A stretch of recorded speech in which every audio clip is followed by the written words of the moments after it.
We have a $20 donation from Cats and Things. One of the first games I owned and played was Advanced Dungeons and Dragons for the Intellivision. The series has definitely evolved since then, but old school is still pretty cool too, sometimes. Great work, keep it up. $10 donations from Toby. Great marathon, guys. My money goes towards the costume challenge for Glover. Good luck on your run, Steve.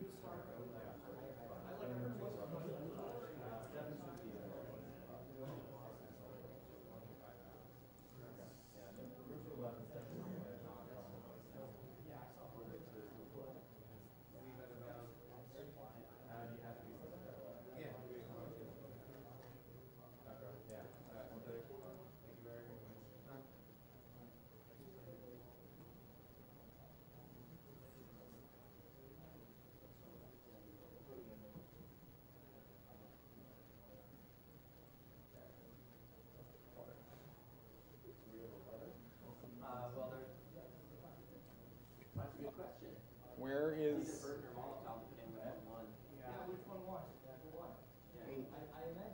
Eight?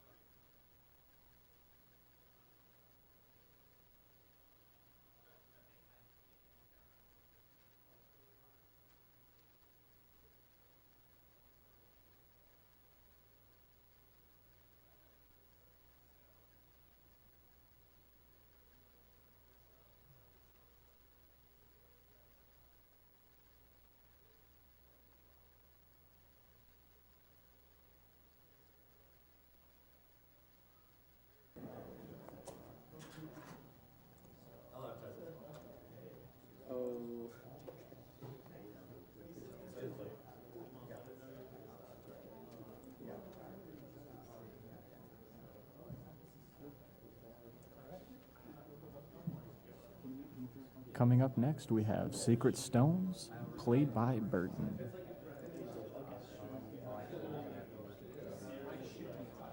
Hi. So just for your information, the prize for Fire Emblem is a copy of Thracia 776. It's a very rare game. I think that was only originally released for the satellite cartridge for NES, which is kind of like an early internet. They made some cartridges, but it was very low print run, and it's very high in demand. It usually goes for $150 plus.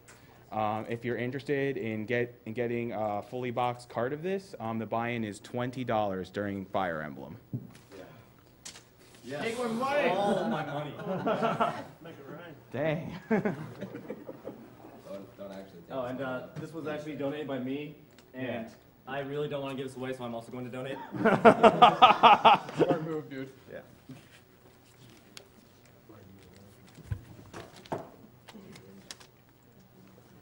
And speaking of prizes, we do have two grand prizes.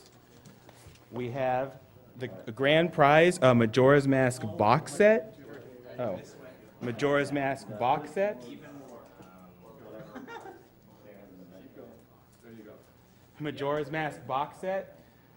It's a very rare collector's item. It was released only in Europe and Australia. It comes with a T-shirt, a certificate that there were only 1,000 copies. This one in particular is 163. There's the original soundtrack, a Majora theme watch that has 72 hours on it, and a boxed copy of the game.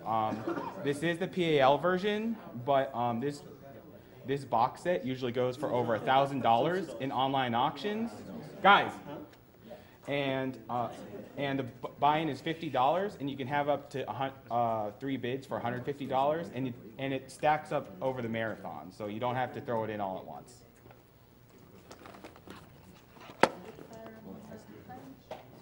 I'm pretty sure it's Sacred Stones. Yes, it's Sacred Stones.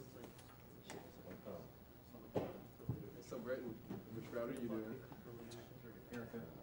No, And all your money donated for this marathon And is here going to is be... our other grand prize. Oh, sorry. And here's our other grand prize, which is an NES PC. As you can see, there's a DVD drive here, It has a very powerful aim. It's a good, okay. As you can see, it's a custom NES PC. It can also play NES games. It has 8 gigs of DDR3, 1866 megahertz RAM. It has a very powerful AMD processor. And it can even play NES games on the side. And for this custom PC, it's also a $50 buy-in.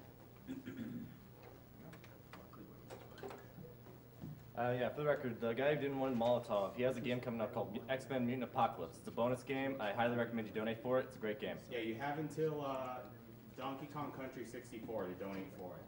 It hasn't gotten in yet? To my knowledge, no.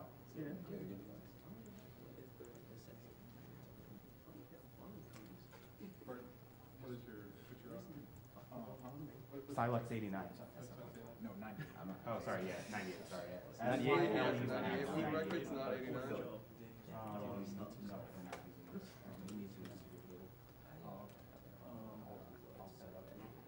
So you got the Game Boy player already?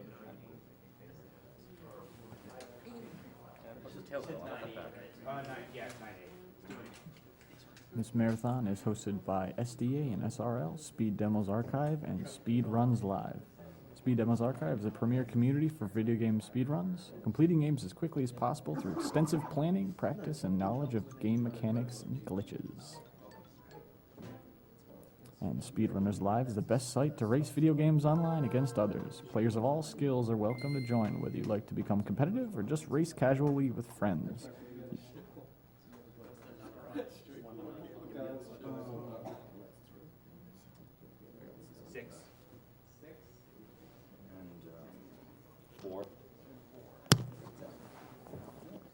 I want to remind everyone that the Yeti has a line of AGDQ t-shirts this year.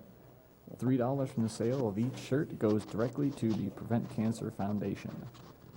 That site is theyeti.com/SDA. The Yeti is Y-E-T-E-E. T as in t-shirt. Get it?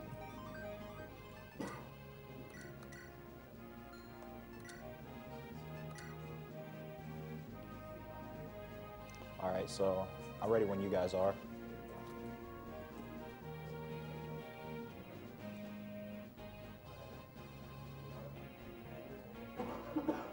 You guys almost ready up there? All right, 3, 2, 1, go. So, Fire Emblem Sacred Stones. For people who aren't aware of Fire Emblem, it's a strategy RPG. The big gimmick is if you die, you're done. The level ups are not fixed, they're totally random. Although there are different growth rates. Don't ask me what those growth rates are, but they exist.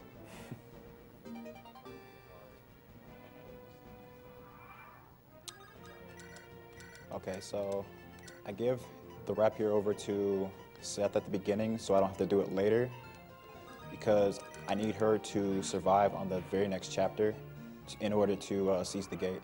Yeah. One thing, there's a cutscene beforehand where Walter just owns Seth, so that's why he's at half life, but it doesn't really matter because Seth is what we call a pre-promote. Basically later in the game, for the weaker units, you give them an item and then they'll promote to a more powerful unit. And you want to level them up as much as possible beforehand so they have more stats. But some characters come pre-promoted. So they have kind of lower base stats than would be expected for someone that rises up to a promoted unit, but they're more powerful when you get them. Usually, in a Fire Emblem game, there's going to be a pre-promoted paladin. It's called the Jagan character because that was the first one. And usually they're what you call an experience hog. So you use them, but then you get screwed on later because you didn't power up the characters that end up being better.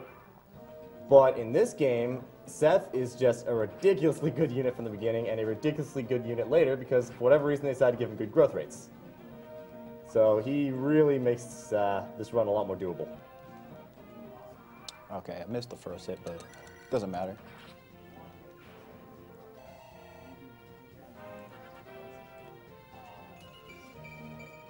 Not bad. Yeah, wasn't too bad. Yeah, the skills you're going to be looking out for here are speed, strength, and defense. You need speed in order to get double hits because you need to have a high, I think 3 or 4 points higher speed than the enemy. Yes. Right, so you need at least that in order to double hit enemies. And if your speed is really low, they can double hit you, which is just horrible. Strength is obviously useful for increased damage, and defense is important for surviving because Seth is going to be eating a lot of hits. Oh, we just got ourselves a flying unit.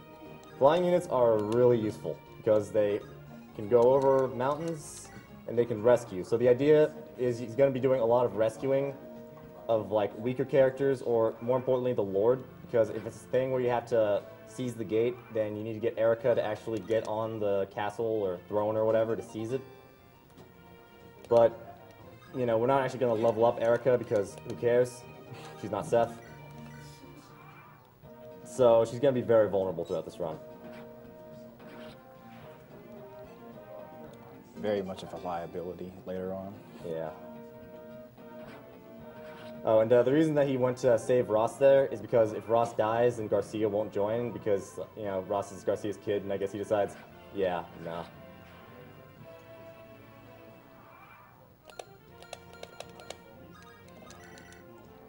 Boosh.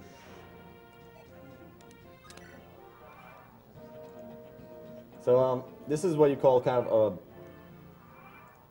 a regular speedrun of the game, we'll say. Basically, there's two ways you can go about running a Game Boy Advance Fire Emblem game. It's actually been discovered that if you do things like if you put in the inputs the same way each time, the exact same things are going to happen. So there's a way to RNG manipulate it so that you move the cursor like around over and over again in a set fashion in order to get everything that you want to happen.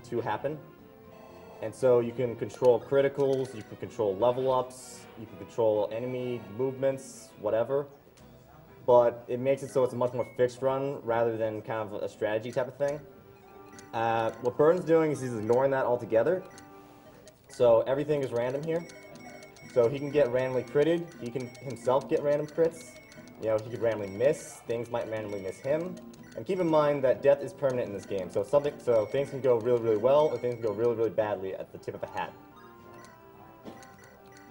I mean, these early chapters, it's okay, set the power through, but later on, things are going to get really, really tense. Yeah, it'll be pretty simple early on. Yeah.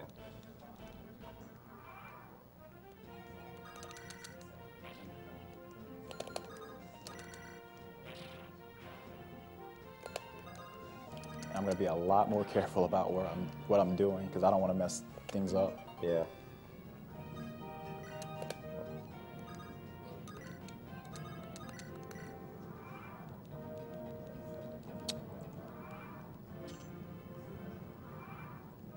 So thieves, they can steal items, and they can open chests. The main useful thing for this run is they can open doors. Otherwise, you have to get a door key, which is limited supply.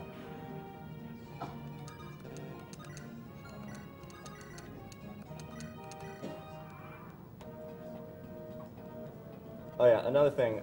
What he did there was he rescued Erica, the Lord, because you know he needs to seize the throne. One thing about rescuing, it actually decreases your speed. So Seth, even though he has a higher speed than these guys usually, he's probably gonna have he's most likely not going to be able to double hit because he's carrying around this heavy girl. Well, he's carrying around someone that slows him down, and the heavier the character is, the more it weighs him down.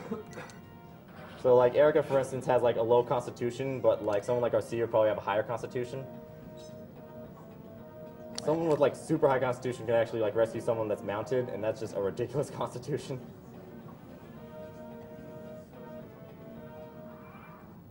We have a $50 donation from Icy Defeat. My dad recently passed away, so it hits close to home on 2 courts. Would love to see a 100% Chrono Trigger run, so put this towards the crazy minimum.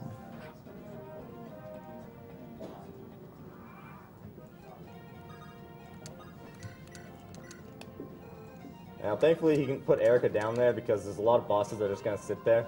Like you just have this level 1 frail little thing sitting like one space away, and they're just not gonna do anything. They're just gonna sit there and wait until someone comes. So, there you go.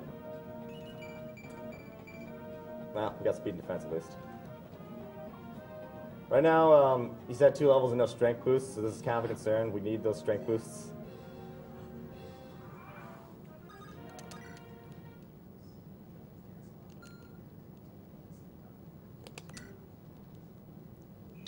This will be the first chapter with a preparation screen.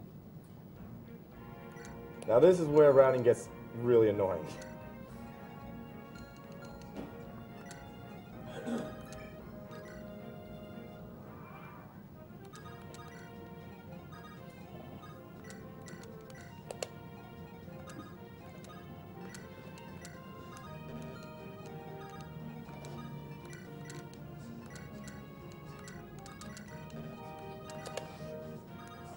We have a $20 donation from Toothache. Hey, Toothache here, chipping in for that tree. Now shoutouts to Erica actually fighting. She does a little bit of fighting, but only in the earlier chapters. Yeah.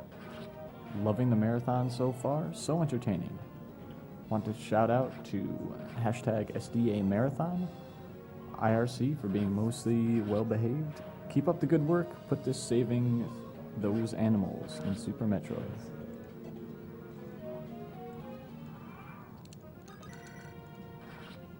Also, normally, if you go into a counter, there's going to be like a little battle animation.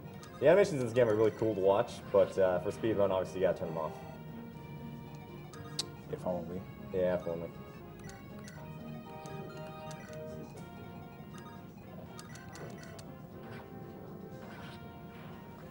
So, is this a destroy all enemies chapter, I think? Yes. Okay. Yeah, there's multiple types of chapters in this game.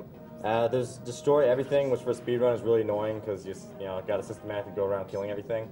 There's seize the throne, which is a little more nifty as far as routing goes because it's about figuring out a way to get this weak lord onto the throne safely as quickly as possible. And then there's just destroy boss, which is the easiest thing to do because you just destroy the boss, but those are really rare. There's also defend chapters where you have to defend for a set number of turns, but sometimes there's just a boss that you can kill and it'll end the chapter early, so it's pretty useful. And usually, if it is a chapter like that, where it's like you can end it early by killing a boss, they'll just surround the enemy with so many things, and the boss himself will just never move. So it's really unrealistic to think you can quickly do it, or at least you'd think that. But yeah, you'll see. This one could be a little bit troublesome because the boss of this place will attack Seth at some point, and if any of these monsters are left alive after this turn, about 4 reinforcements from the top left will appear, and that'll still count. Yeah, I just missed him right there, so it'll take a little bit longer to complete this. Yeah. You'll notice that he's hanging out in around trees. Trees increase your evade rate. Yes, that's the only reason why that zombie can dodge Seth.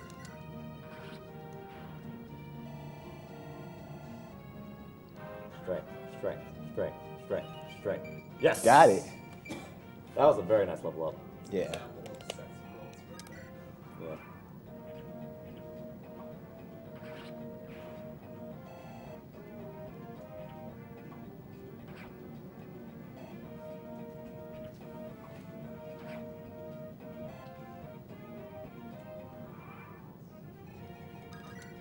Are there any more reinforcements in this level? No, that's it. That's good. Yeah, one thing that's also really frustrating is that for a map where you have to kill everything, after a certain number of turns, usually there's going to be reinforcements. So you want to try to kill things before those reinforcements come. And reinforcements, it might just be a few. It might be something where they come out of a castle so you can camp out on top. It might be something where it'll be like half an army. So.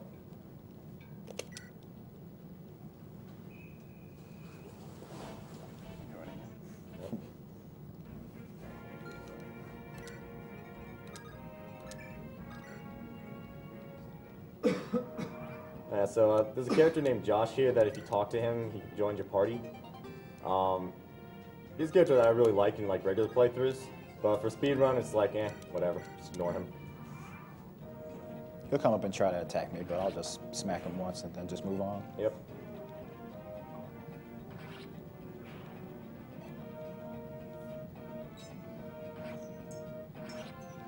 You also notice an arena here. If you play this game casually, there's a good chance that you use that arena a lot.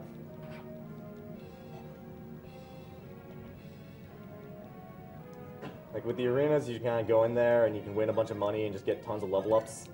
But, you know, if you're manly and play the game correctly, you never use arenas.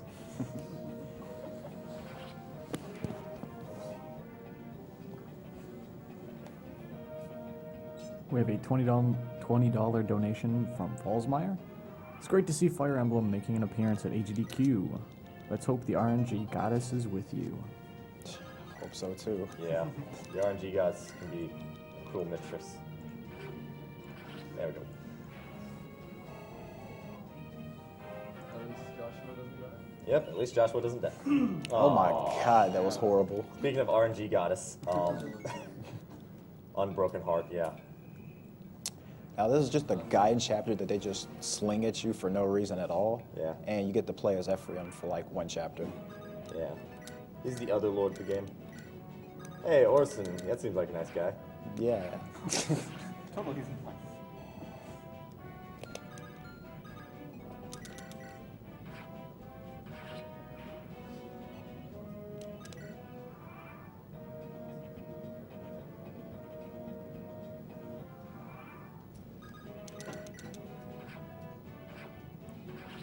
I mean, between Ephraim and Erica, Erica is kind of like a not very good unit. Like, she's not awful, but she's not really good either. She's Just so-so. she's kind of like Eli Wood in FE7, just kind of like across the board. Ephraim is actually a really good unit, though. Like, he's pretty powerful from the word go. He's not Hector good, but he's good. That's if you actually level him up, though, and we're not going to do that. If only. Yeah.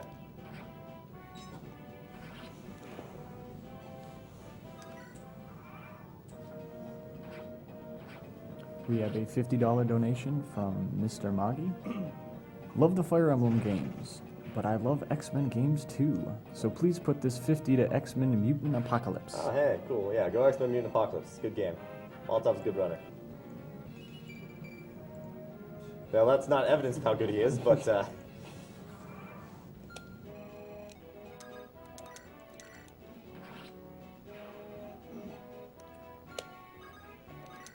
better RNG.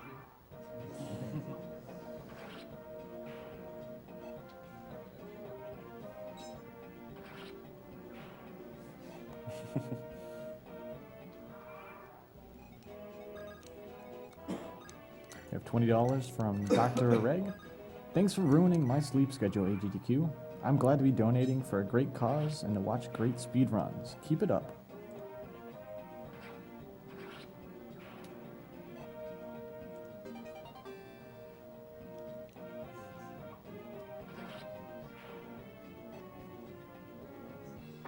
I like how acquiring items is based solely on killing them, even though it was through a wall. yeah, fantastic. Would you explain carrying mechanics? Yeah, we already explained rescuing. Oh.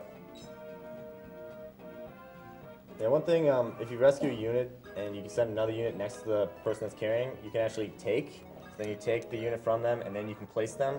And that way, the person that was originally had them rescued can still move. It doesn't use up their turn, it just uses up the person to take them. So that could be useful from a strategic point of view.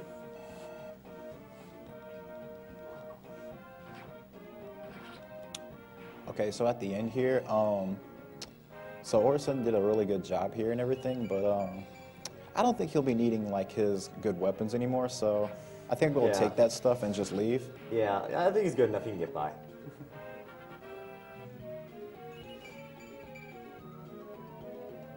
Yeah, speed, that's pretty good. I mean, make sure he doesn't get double hits, pretty important, actually.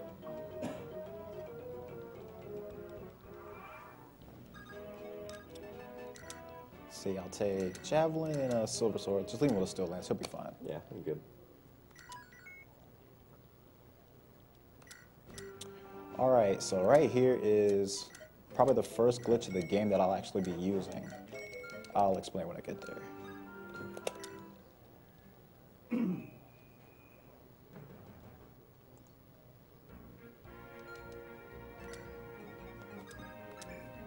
We have a $50 donation from Ian Strachan.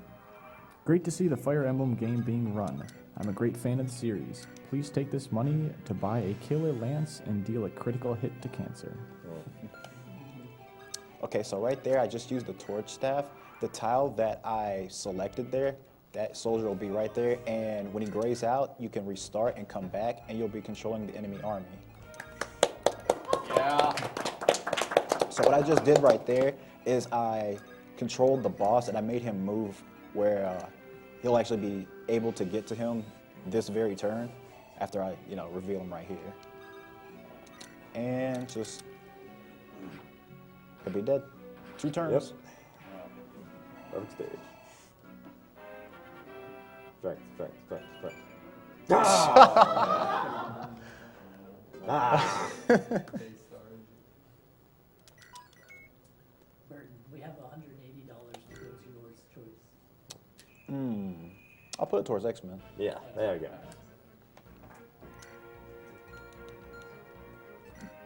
We have a $50 donation from Glass. The gods fear my name. My sword play is peerless. Just Fire Emblem 7. Yeah, some of the enemy names in this game are pretty strong.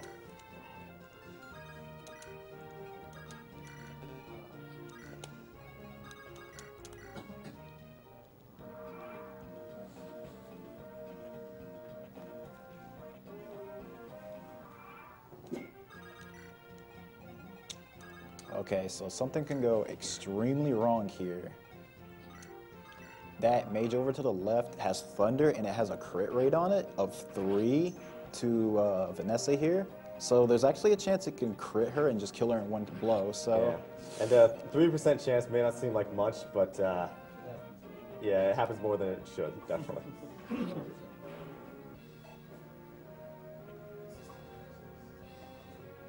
that add an extra 0 to anything under 10? Okay. Okay.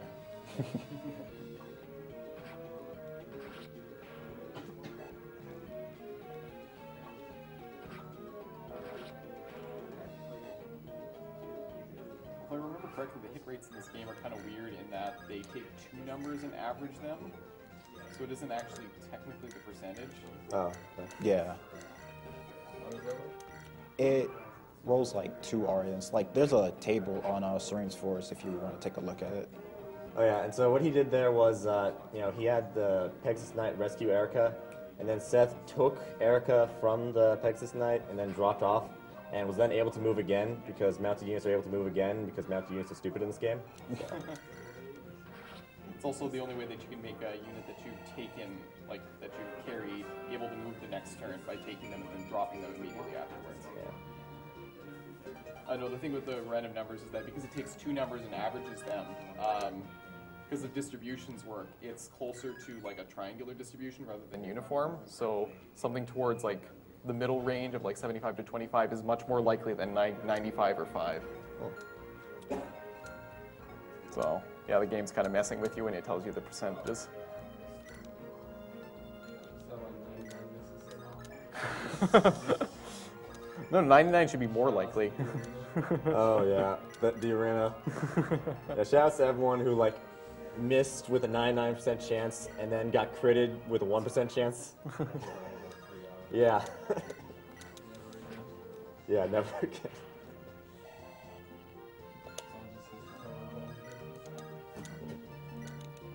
We have a $50 donation from Psychedelic Rev. Too bad Secret Stones beat out Blazing Sword. Shout out to Kirby and Viking who helped get me into Fire Emblem speedrunning. We'll begin Hector hard mode as soon as my streaming equipment arrives. Thank you so much. The only way to play Fire Emblem 7, Hector hard mode. Yeah.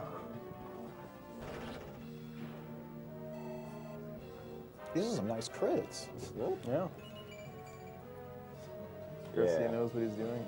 Okay. Assassin Kid, can you describe the luck stat real quick? Like what? Like the various things it affects? Yeah. So yeah, basically your luck stat, for the most part it affects crits the most. Specifically, it affects your crits by being just additive to your crit percentage and also additive to your crit defend percentage. Yeah, which is more important. Yeah, so basically a higher luck stat means that it decreases your opponent's crit chance. So as a result, having a high luck set is important for surviving those stupid 3% crit chance type things. So you pretty much just take your luck stat and just subtract it from whatever crit rate they have. That's what crit rate they'll have when they fight that unit. Yeah.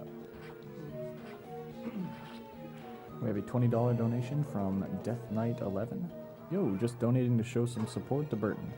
Good luck on the run, and get real comfy in that skirt.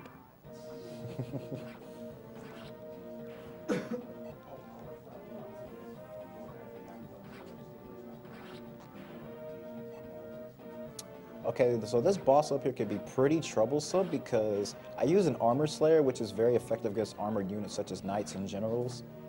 But the problem is he's on a throne, and I have a weapon triangle disadvantage, which is he's using a lance and I'm using a sword. So the hit rate is very, very crappy here, but it does a lot of damage to him. And there's also a chance he has a special ability called Great Shield, where no matter what you do, you won't take damage at all. And I got 2 hits there, so. But he didn't die because my strength was not high enough. Yeah. He'd usually die there.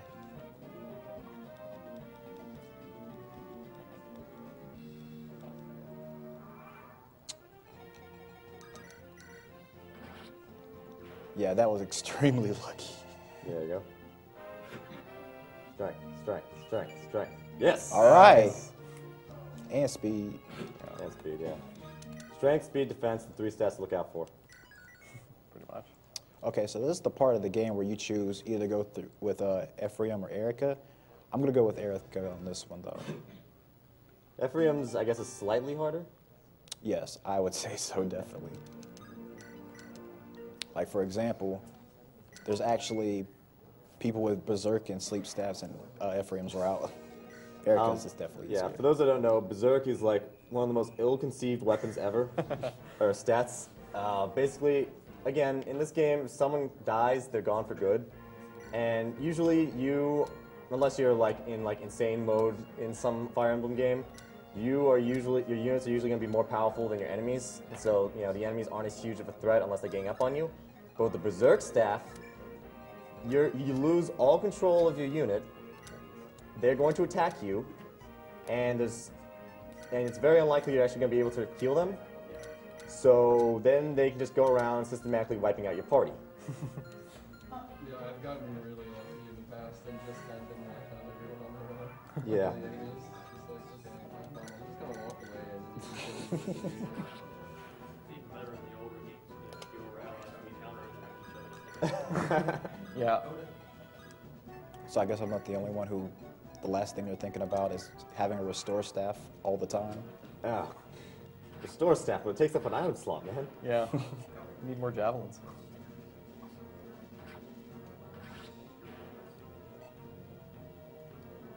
So this is another chapter where you have to wipe every enemy out on the map. Probably the most troublesome thing here is these 2 pirates because they're over water.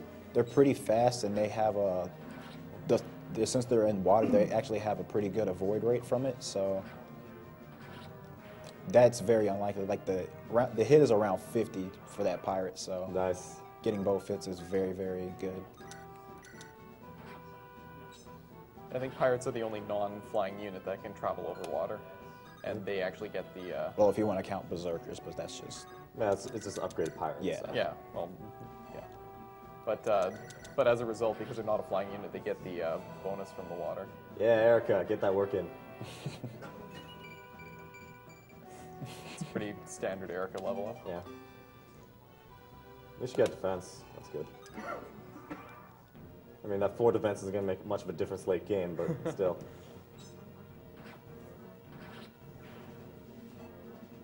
We have a $20 donation from Mihoko Nakamura. Greetings from Japan. Me and Bertin Jr. are loving this run, Bertin. Your son and I miss you. Good luck, honey. Any comments, Bertin?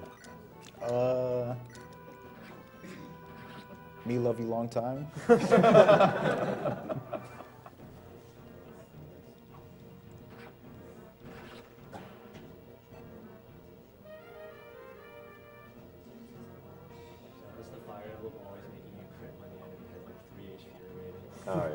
Yeah.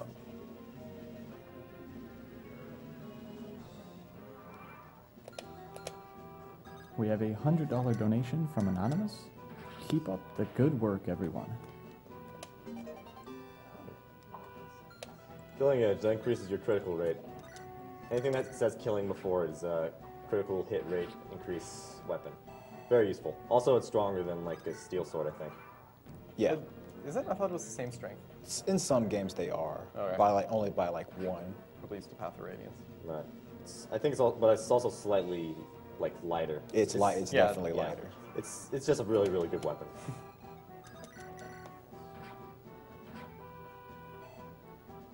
Like, there's a bit of a trade-off when you have better weapons. Like, steel sword, for instance, is obviously better than an iron sword, but it also weighs it weighs more, and so it could weigh you down and prevent you from getting double hits if you're like a character with a low constitution. And they also break after Fury uses. Yeah, all weapons break after period usages unless it's like a really dumb one.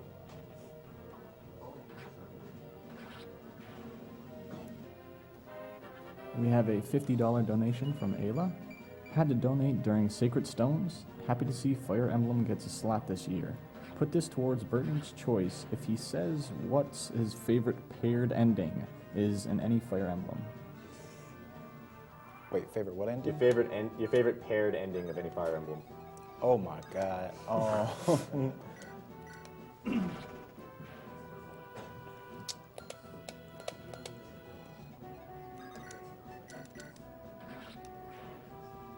I'll have to think about this a little I'll bit. say Nino and Jafar because it's just the happiest ending ever. Didn't they both die? Yeah. Bye, Amelia. Yeah. That was a unit you were supposed to be able to recruit, but Amelia is my favorite ending. So yeah, you just killed like a 9-year-old girl. I hope you're proud of yourself. Yeah, if I would have got out, I would have just used the speed wings. I would never use her. if you're playing casually, Amelia is actually a really good unit to have because she promotes twice, so she gets a lot of time to get a lot of experience and therefore level ups in. There are 3 characters in this game who are like that. I already have Ross. He can become, there's a lot of possibilities to what class you can make him. Well, that's the other interesting thing about this game is they had a branching upgrade mechanic where when you promote a unit, you can choose what they become. And so the ones that can promote twice have sort of a tree of ultimately 4 possible promotion endpoints, which was pretty cool. Oh, yeah, and to elaborate on that paired ending thing we just said, we were talking about, in this game, if you keep certain units next to each other for a number of turns, then they get what's called a support conversation. So what you do is you have this conversation, you know, they build a relationship and, you know, you build some story stuff or whatever, you know, character development, and then they get a support level. And so it goes C, B, A, and with the support levels, it actually gives you like stat increases or critical hit chance increases or avoid increases when they're around each other. Mm-hmm. And if you get up to A, then they, depending on the pair, then they can have a special ending. Like, because at the end of the game, they kind of run down, you know, what they did after the war or whatever, and kind of, you know, it's usually like a marriage thing or a, you know, best friends forever thing or whatever. All right, I just came up with it. Saint Fiora, that's the best one. Which one? Saint Fiora. What game is that? That's from Fire Emblem 7. Fire Emblem 7. You don't remember Saint? Yeah, he was the Green Knight. Yes. He was the womanizer guy. Yeah, And he was Fiora. the one that everyone used because no one used Kent. Oh, Fiora. Yeah. Okay. Okay. Yeah. I can buy it. My goodness, I'm getting everything but straight. Yeah, you're getting technically good level ups, but Yeah. strength is a thing. Okay, so I'm gonna grab some extra javelins here just in case.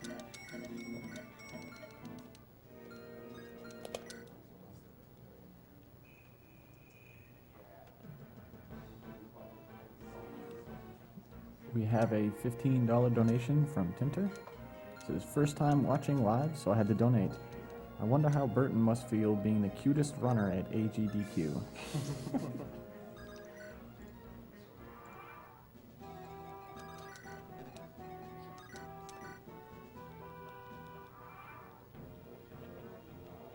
Okay, so this used to be a really troublesome chapter for me because all of those red units where I first start off, they go to the very bottom where Tethys, Garrick, and Inez are all cooped up in a fort, and how they would go and attack. Garrett would always leave the fortress, and Tethys would sit in that exact spot and would not move an inch. So by the time I'm up to the boss and about to kill it,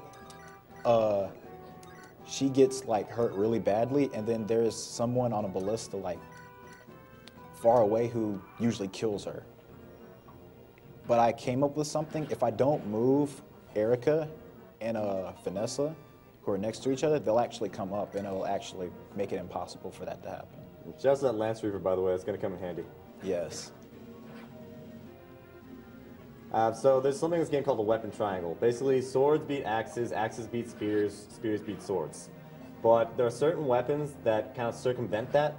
So like a Lance Reaver, for instance, will allow someone with a sword to beat someone with a spear.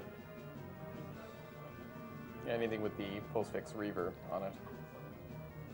Then there's just even stronger versions called the Sword Slayer, Yeah. which is that, but you get an added bonus to damage. Oh man, there's nothing worse than some axe users you think, oh man, I'm going to rock you so hard, and you don't notice that they got that axe slayer. Yeah.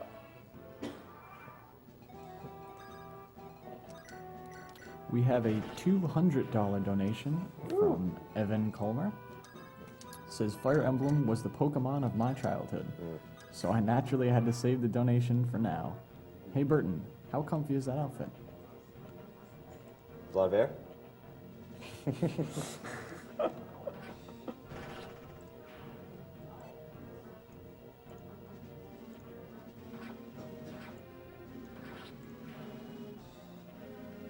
Yeah, one thing that's unfortunate is that neutral units don't gain experience. Yes. Garrick will be extremely useful as soon as you get him after this chapter. Yeah. Now, Garrick is a mercenary. Mercenary goes into hero. Now, it used to be that mercenary wasn't really a class. They just had myrmidons. And myrmidons go into sword slayers, or into sword masters. They're, like, the gimmick of myrmidon is, like, they don't really have that high strength or that high defense, but they have good evasion and good crit rates, and, you know, very, very fast. So, you know, there's a trade-off with them. Mercenaries basically do everything that myrmidons do, only the weaknesses that myrmidons have, they don't have. And the things that myrmidons do, they just kind of do better. So there's really no reason not to use a mercenary, because they're just the dumbest class in this.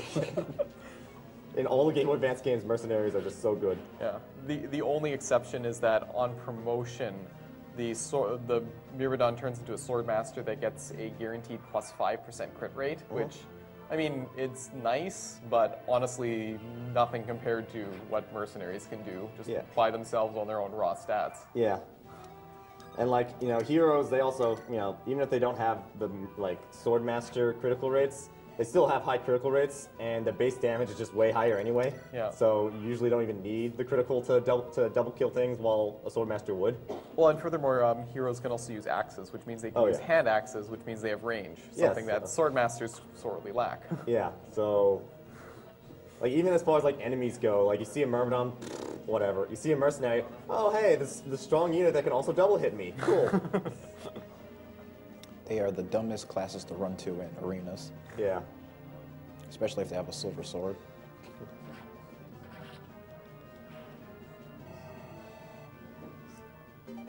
We have a $60 donation from Semi-Evil. It says, hey guys, I had my grandfather lose his life to cancer, so this is an awesome cause. So thank you for everyone and for letting me not be bored at work.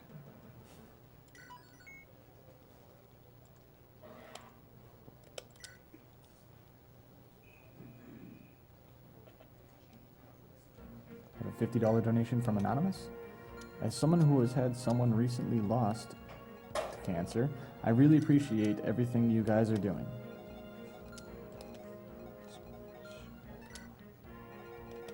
All right, other characters you got there. So we talked about why Garrick is useful. I think he's like the only like non-pre-promote that you use, right?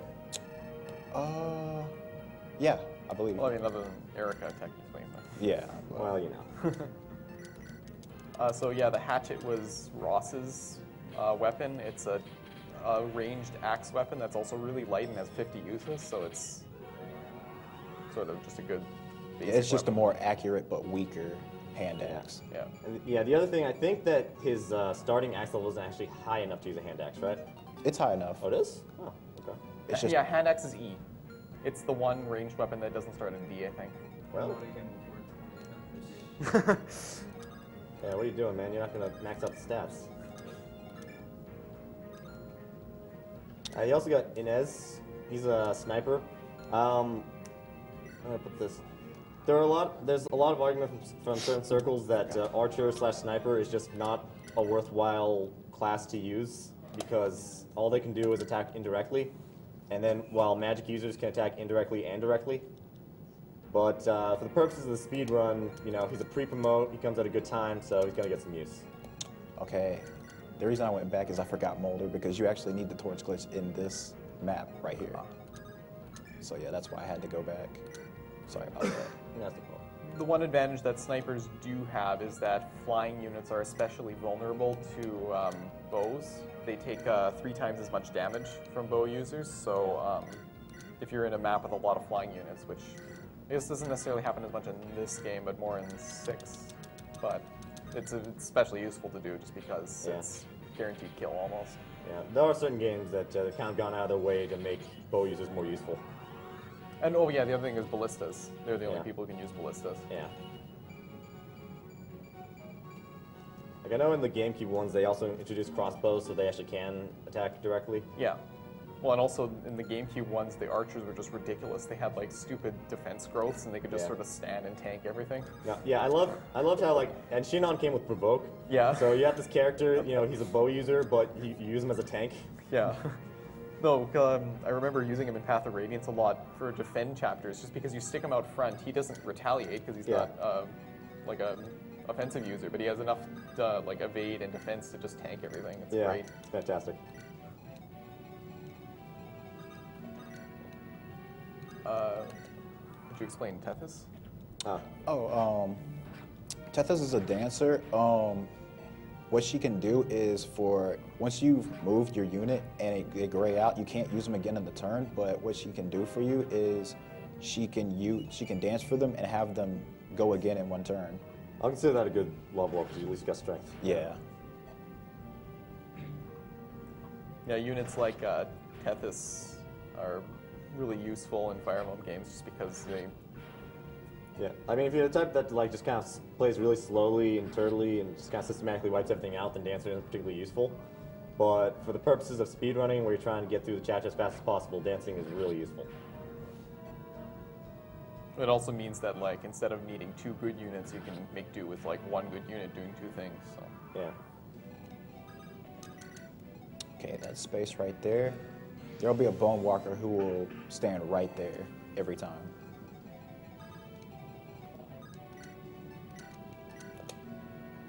We have a $50 donation from Stonage.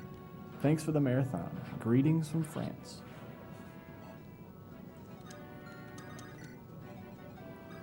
Have a $50 donation from Anonymous. Loving AGDQ. Thanks everyone. Put this towards Chrono 100.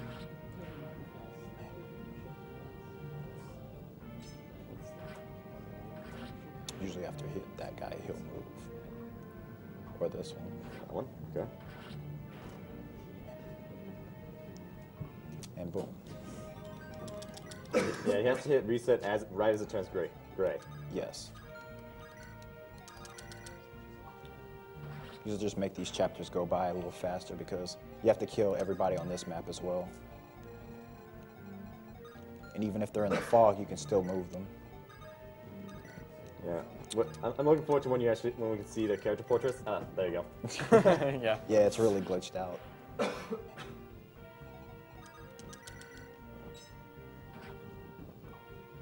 What? Oh. It's fine. They have really good avoid, so I kind of expect that to happen. So what I did right there is I made one of the Bone Walkers had a door key on it, so I had him unlock the door because they take their time at opening that door for some reason. The AI is very weird in this game. Like there'll be some turns, enemies will move like right next to you, but they won't attack. Whoops.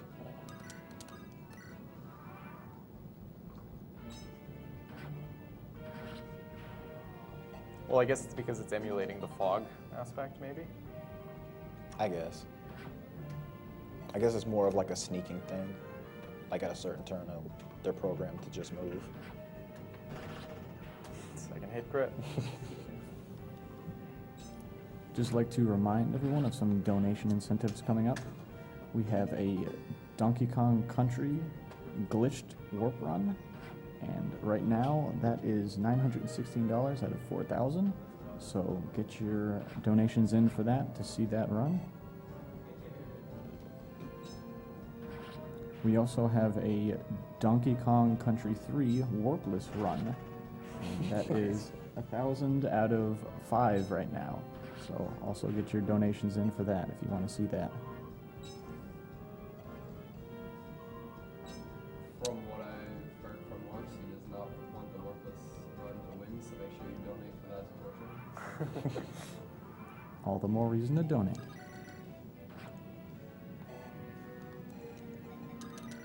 Or you can watch Carrot make break in case you played in 9 minutes.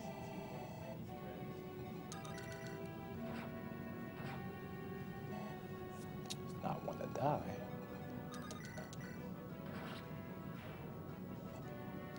Yeah, this should go by a little bit faster, but I didn't bring more javelins.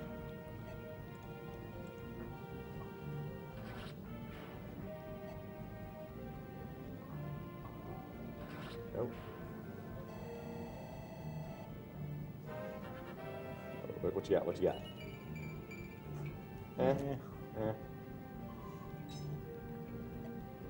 You have a $50 donation from Trikayam.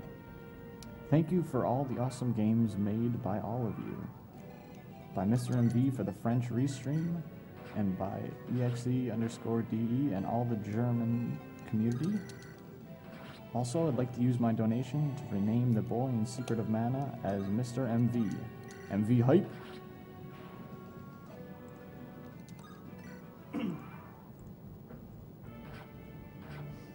Yeah, that one. It's actually kind of bad because that means more weapons are used up.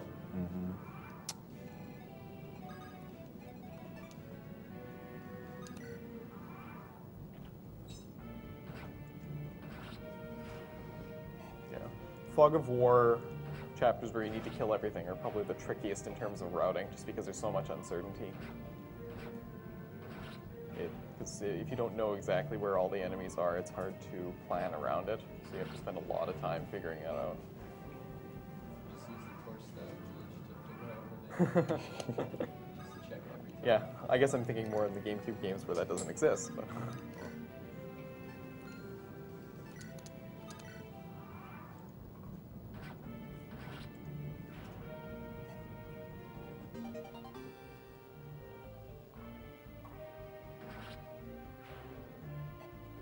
Those are the last set of enemies down there, but if you take too long on this map, reinforcements will show up. But you won't know that. Do you have any other weapons? No. no. Well. Huh. And of course, Dazzler just sits there and just watches everything. Alright, that's good. Would luring the enemies towards him help? Or? Oh, they go after her. Well, the thing is, even if she dies, it's okay because I don't need her at all. Fair enough. I've actually had plenty of runs go where she actually gets killed, but... Alright, Dazzler, get it in.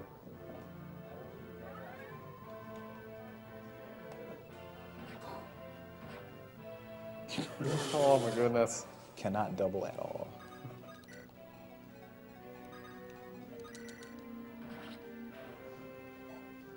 I think the reinforcements just showed up.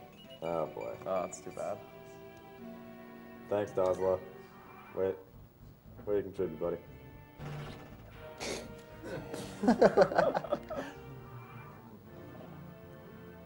What? Hey, thanks. Yeah. I did not know she does that. So when the music changes like that, it means that there's only like 1 or 2 enemies left. I think he's right here. That's to make you feel bad for wanting her to die. Wait, Oh the door wait, just opened. that's yeah. Yeah, I know where they are now.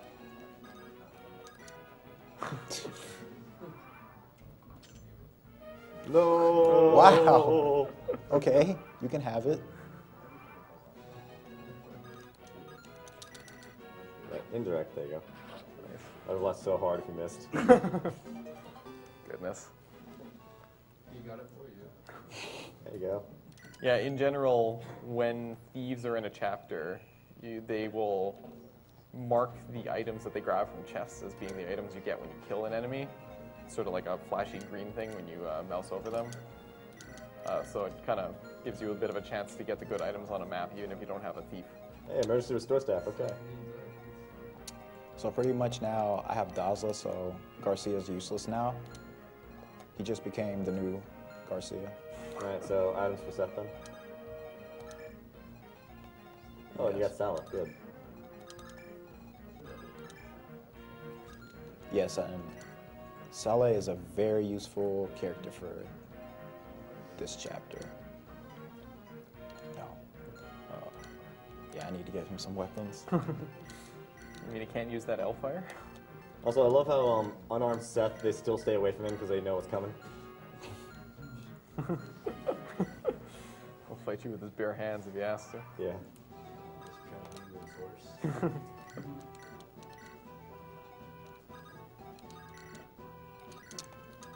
Also want to make people aware of a bidding war coming up for Star Fox 64, which is after Secret of Mana, which is after this game. And right now, that is the high score run or the speed run. High score one is winning with $1,579 to the speed run, which has $370.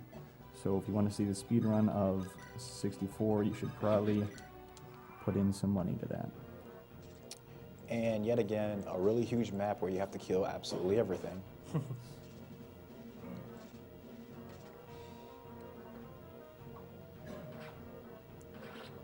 the enemies have presets now. Some of them do. Some of the enemies on the map, according to what the RNG is, they cycle between a certain range of stats. Sometimes they'll have like 1 more HP than usual or 1 less defense than usual. It's just certain enemies. And believe it or not, it actually does play a factor in some parts of the run. Like at the very beginning with the first chapter, with the 2 soldiers, sometimes one of those soldiers will have 1 more attack than usual, which is just enough to kill Erica. It'll leave you with just 1 HP. We have a $50 donation from BWD Yeti. 2 years ago, in a donation comment, I asked about the odds of an SRPG like Fire Emblem showing up in one of these, but Breakdown said it was unlikely. Well, in this case, I'm glad to see him proven wrong. Greetings from the Fire Emblem ROM hacking and fan game community. Shoutouts to Uther as the best lord. It's worth noting that 2 years ago, people thought that like single segment Fire Emblem was a ridiculous notion. So, Yeah. yeah, back in the good old days of segmented runs. Yeah. I mean, it should be pretty obvious that strategy RPGs like this, especially where you have like varying chances of critical hits and things like that, are a natural candidate for segmented runs where you can just keep grinding it out until you get the perfect run where you get those 1% crits on every single hit. Yeah. But this kind of makes things interesting too, because you sometimes need to improvise and deal with what you get. Although now it's like, I guess segmented is isn't really luck anymore. Now it's just because they figured out the RNG manipulation. True. Yeah, well, oh yeah. Oh yeah, tons. Yeah, the tasks for this game are especially interesting because there are ways using the arrows that you can get the game to advance through the cycle of random number the cycle of the random numbers in the game by playing around with the movement arrows. And so as a result, like a good 20% of the run is just spent like flipping the cursor around at like lightning speeds to get perfect luck. Luck. Yeah. quote unquote luck, as much as a computer can actually simulate luck.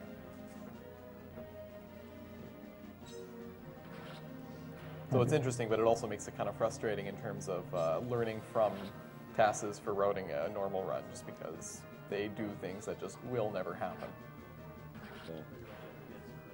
Yeah. Yeah, more or less. I mean, you can in real time do the same thing, like come up with the route, figure out the cursor movements and everything. But doing that quickly is rather stressful because, you know, one errant cursor movement and you gotta reset because that changes everything. Yeah. We have a $50 donation from Overlord SOS. Thanks for the awesome stream, guys. I lost my grandfather to cancer almost 3 years ago. Here's to a great cause. Also, that Sane cosplay.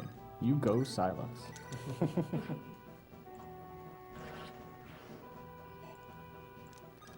All right, what I'm doing right here is extremely risky, but I'm gonna go for it anyway. Using Saleh here, as you know, he's a magic user, so he doesn't really have a lot of HP or defense. So all these monsters he's fighting right now can do a ton of damage to him. So if enough actually hit him, he's a goner, and I really do need him later on, but it makes this map go by much quicker if you can get this to work. Good. That's the reason I stand on the forest right there to get plus 20 avoid. Makes it really hard for them to hit.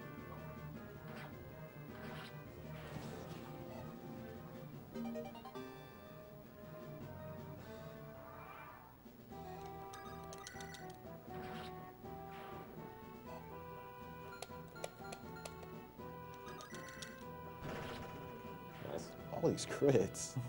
Calm down. Save that for later.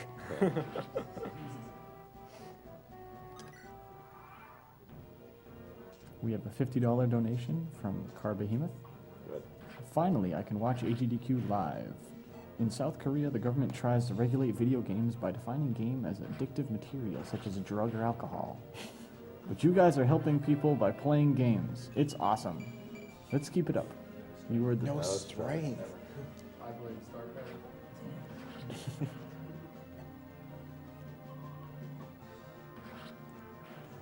This is probably the weakest Seth in terms of strength I've probably ever had. But as the crits will offset it. Yeah, right. Well, what's the typical range of like strengths that he'd end up with? Like cap is 26. 25. 25. A paladin's cap and strength is 25. I usually want his speed around 18 by chapter 13, which he's been getting, so I don't have to worry about that, but his damage output is just so weak he won't be able to kill some bosses in one turn.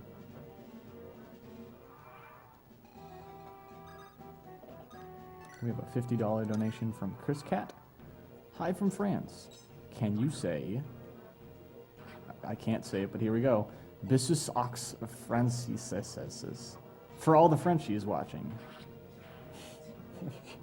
Sorry for that.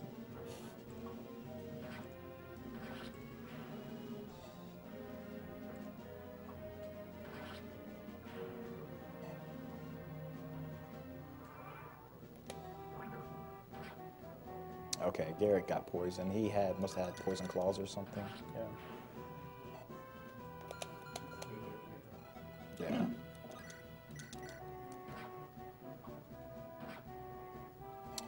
That enemy has a halberd. There are certain weapons that are very good against certain classes, like halberds.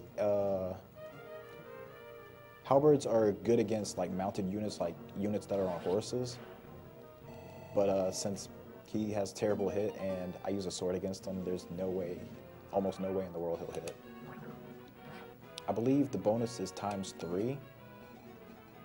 Yeah, for most weapons that are effective against a particular class, it's ×3. And now we just have to sit here and wait for the spider to come down. Made all the more annoying by the poisoning. Yeah.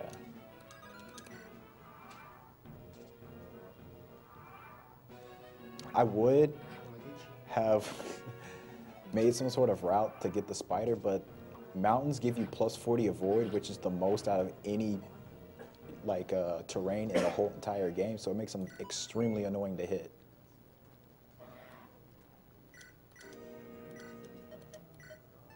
Okay, so here we're gonna get some pure water for later on in the run.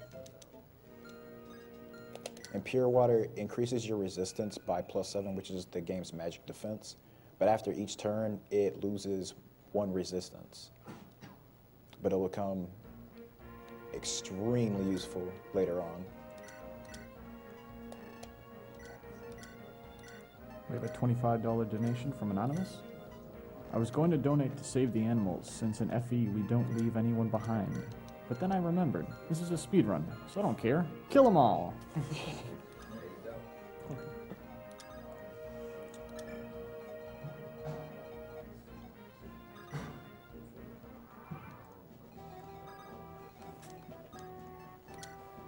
Okay. So this is one of the rare chapters that you're supposed to survive for a certain amount of turns, but if you are able to take out the boss, which is usually extremely hard, they have really, really high stats, the chapter will just end immediately. This is what I'm trying to do right here. And as you can see, he's completely surrounded by enemies. We're using a torch thing? Is that what you mean? Yeah, you might notice that he chose a bunch of javelins. That's because javelins attack directly and indirectly. So all 3 of those units can do that now. So magic is direct and indirect, hatchet is direct and indirect, javelins are direct and indirect. Oh my god. Yeah. I can't let that go. Yeah, that was my bad. Yeah, flying units, very vulnerable. Yeah, another thing is flying units are very vulnerable to arrows, so you have to really watch yourself when you're around them. At least you get to hear that shop music.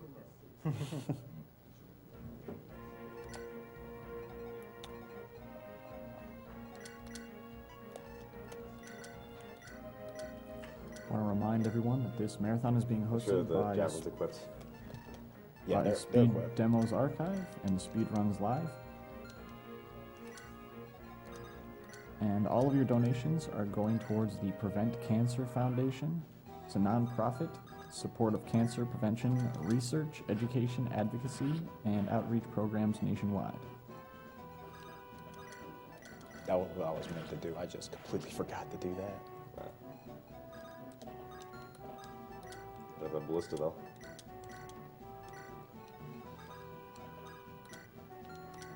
All right.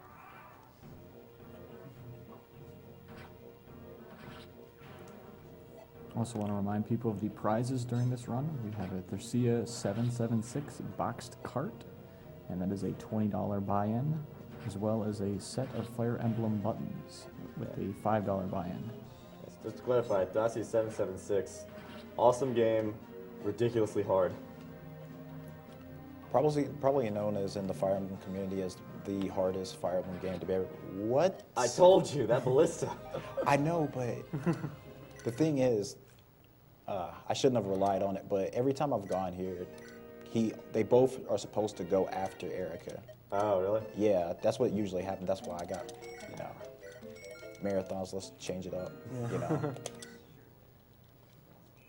The javelin, yeah, right. Yeah. And it's another annoying thing about running this game is that, like, 99 times out of 10, the enemies will do exactly the same thing over and over again, and then just when you want it to work the way that you were expecting it to, they'll do something completely different.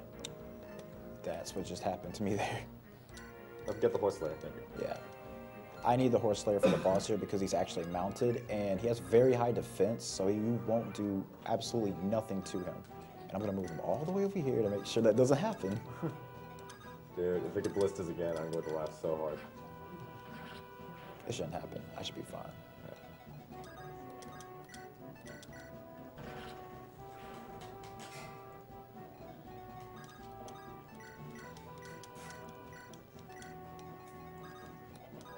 The rules when a weapon breaks in terms of equipping is just that it'll equip the next weapon down in the list. So setting all the javelins to the highest things means that if one of them breaks, it'll just equip the next javelin on the list and not waste the horse slayer ammo. Also, if you have only one use on a weapon, but you can still double the enemy because of your speed, you'll only hit them once because you only have one use of the weapon. Which is another reason why you should keep a close eye on your uses on a weapon. Okay, there you go. Yeah, in general, when speedrunning, when a weapon's low, you typically just swap it out for a fresh one and not really care about being that efficient. Yeah, just got speed.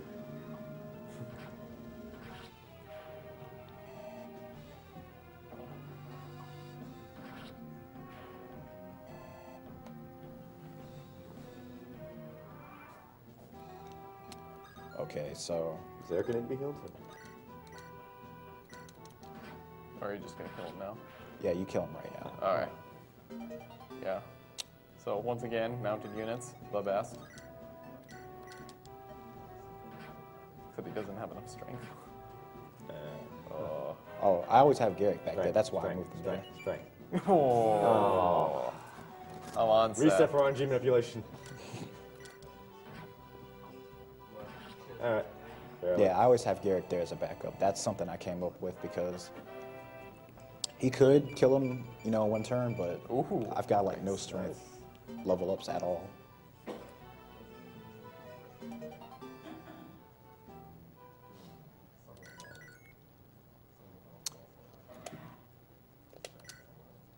We have a $50 donation from Jesse P. Hey guys, loving the Fire Emblem run. Seth OP. I've never had any family members affected by cancer, but I have friends who have. Here's the prevention. Keep up the great work, loving watching the stream while slacking at work. Okay, for this chapter, I'm going to use Dazla, but he's going to be a door block here. So I need to take all his weapons away to make sure he doesn't attack back. Yeah, it's a very popular way to level up your units early on in the game is to take weapons off of like your Jagan character, just so that you know they can act as sort of a magnet. Meat shield, Yeah. if you will. Yeah. It's especially useful for vulnerable units like mages and archers, since you can just position them directly behind them so they can indirect the people that are trying to attack the heavy character.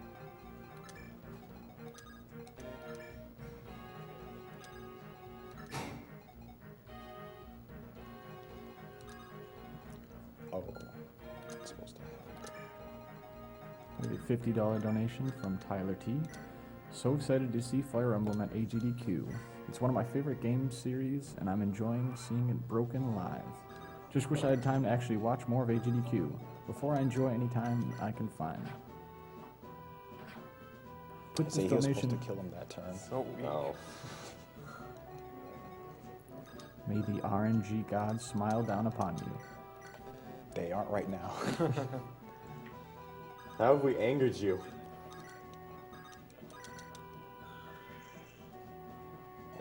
Yeah, you can't even go up there, can you? Nope. Nope, it's fine.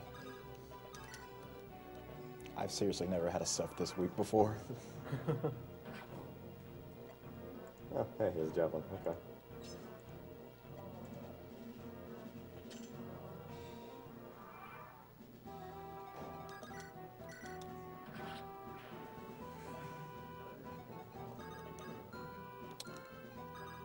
Yeah, this is a lot different.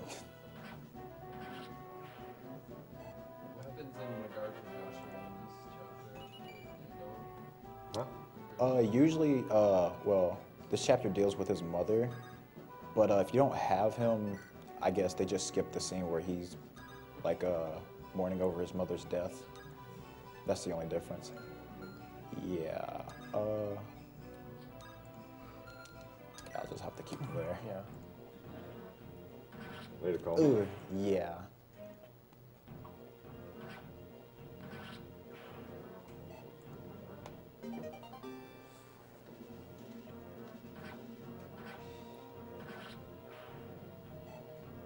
With a $50 donation from Shadow's Temple. Sadly, I don't have time to watch this live.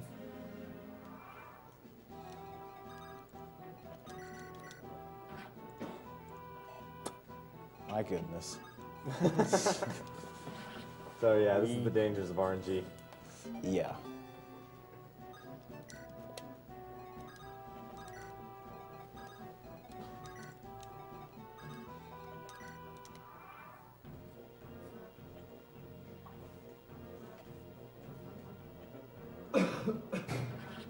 Well, at least you can one-shot that. Yeah. Yeah. We have a $10 donation from Raymond Haidler. Hey, I'm currently battling prostate cancer, and as a longtime video game geek, this marathon has really boosted my spirits. Bert's looking good. Lots of love from Raymond Haidler.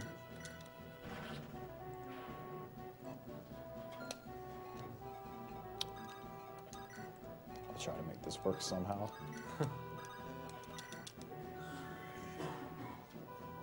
What I want to try to do is I'm trying to recruit that thief up there, but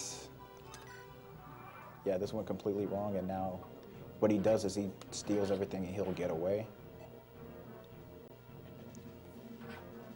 And that might actually happen if I don't think of something. Yeah, I might just have to restart. Yeah, I have to. Yeah. It's too bad. Okay, I know what I'm gonna do this time, though. I have to go with my safer strategy. Can you give, do you have an Armor Slayer for Seth or something? Armor Slayer? Yeah. Yeah. Yeah, just so you can take out the first guy. Yeah.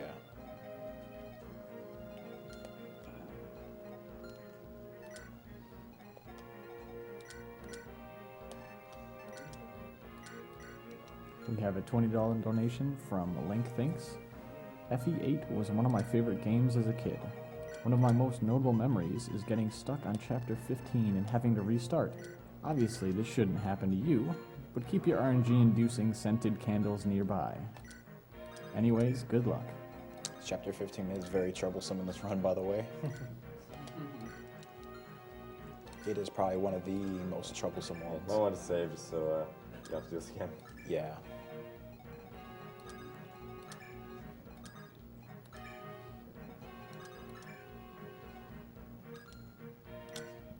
I don't know why I keep putting them in there.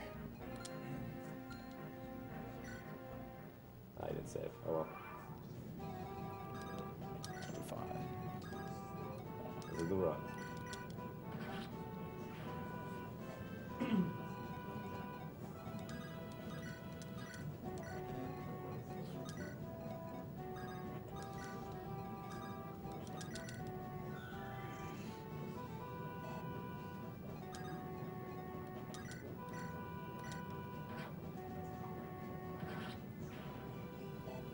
We have a $20 donation from Ben Kramer. Hey, huge Fire Emblem fan here. Have you guys ever done an Ike solo run in Path of Radiance? I feel like that could be a speedrun category right there. It basically is the speedrun already. Yeah, he's pretty good.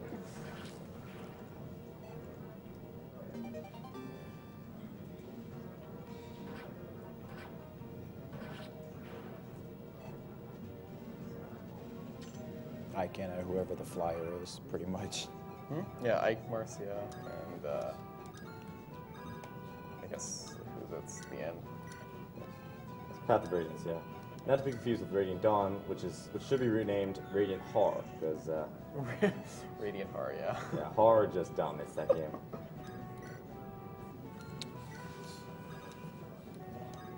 Okay, so right here, I'm going to go to the supply and take out a door key, which I just so happen to have right now.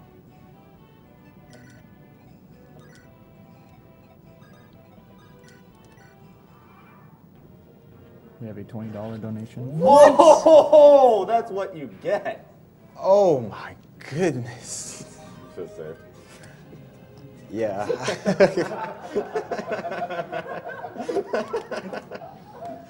Yeah. Oh my goodness. Whew. Okay. All of the fixed RNG route guys are cringing right now. No, they're laughing hysterically. What are you talking about?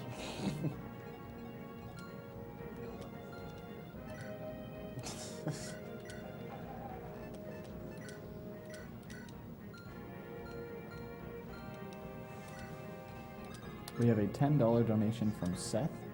Here's $10 for Sane, my favorite Fire Emblem. And I apologize for not being strong enough. I think it's a little too late for that now. This time just save the hell of it. Yeah.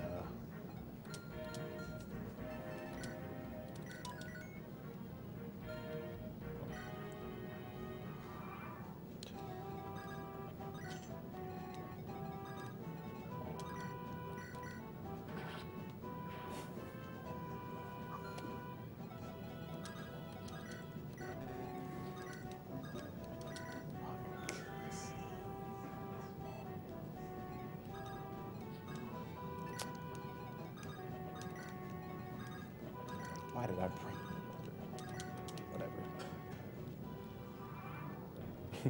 Yeah, that crit, man. That crit. Yeah, I'm still thinking about it. Instead of a sword, that was It may have been a killing edge. I don't think he has a killing edge. He might, actually. I did. Did you just rescue the thief? Oh my god, I'm stupid. I did not want to do that. You should just. Oh Wow, this chapter is not hard. It's not, but it's becoming the hugest train wreck right now. This is just going to mean that chapter 15 is going to be phenomenal, don't worry. I hope so. I really hope so. Maybe $20 donation from Gao. Hi from Australia. Staying up to see this run, and I'm loving it so far. Disappointed that we didn't get to see Blazing Sword, but I'll be happy with Fire Emblem. Love what you guys are doing here.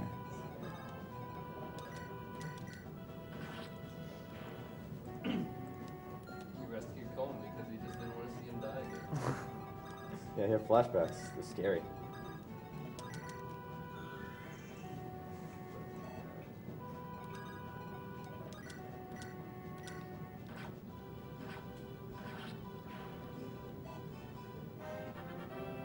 Alright, godly level, let's go. Alright, the defense, maybe now you don't have to worry about that random crit. Yeah. Wait, don't crits negate defense? Oh, never No. mind. It's just 3 times of whatever Okay, damage yeah. you're gonna do. It doesn't negate them. No, that's Pierce. Pierce. Yeah. Pierce, Pierce, okay. is the one you have to worry about. And speaking of Pierce, next chapter, hey. Yeah. Yeah.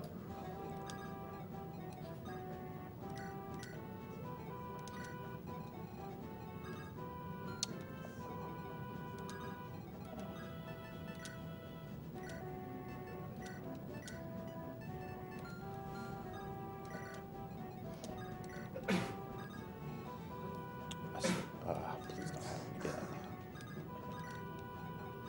So you're hesitant about that space now. Yeah. Very. Move the cursor around a bit. Ooh. Whew. Alright, crisis averted.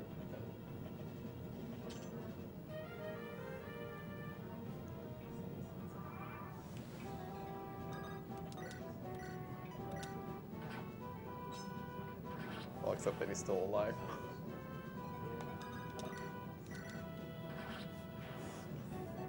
$20 donation from Otsoko. I just got a raise at work. What better way to celebrate than to donate to a worthy cause? Shout out to Ray from Rooster Teeth for getting me into speedrunning. Go Cakeless or go. Yeah. Oh, Jesus. Nice. Sal getting his revenge. She is mad. He is angry. Dead angry.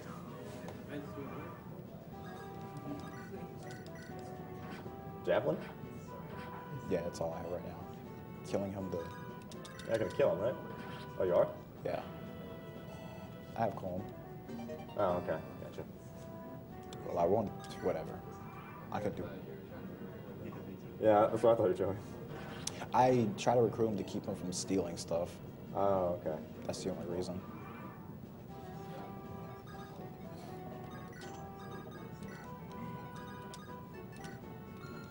Nothing to heal? What's the hammer and stuff? I was actually expecting to get the spear from him because I need it for next chapter, but I can just use javelins. The spear is just a stronger version of the javelin, but since Seth is so weak, I don't think the spears would even help. Yeah. From what I actually use them for. I use them to kill like a bunch of wyverns because the next chapter has a lot of wyvern riders and they have really good defense. So seeing that he got like no strength level ups like at all, I think he can't kill any of them at all in one turn. Lots of crits.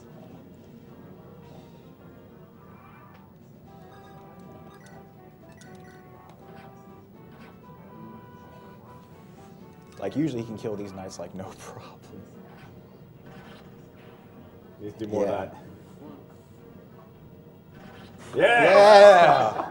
It's like 6 crits this chapter.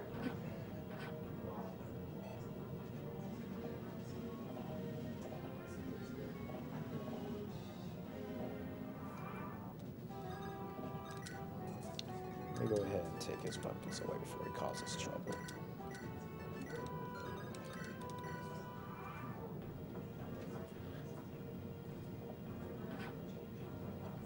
So he just sits there and blocks them because there's a lot of cavaliers coming in. So what's the problem with him striking back? It just wastes time, and he'll eventually kill them. And a few of them have javelins, so 2 of them would be attacking him if I killed the first one. Yeah, thankfully, I don't think the enemies in this game are smart enough to actually move each other out of the way to get javelin people in place. Yeah. Well, in the GameCube ones, they'll actually use how some mounted units, when they attack, they'll have a little bit of space to move right after from where they attack, and they'll do that in the GameCube Yeah, version. because mounted units weren't good enough.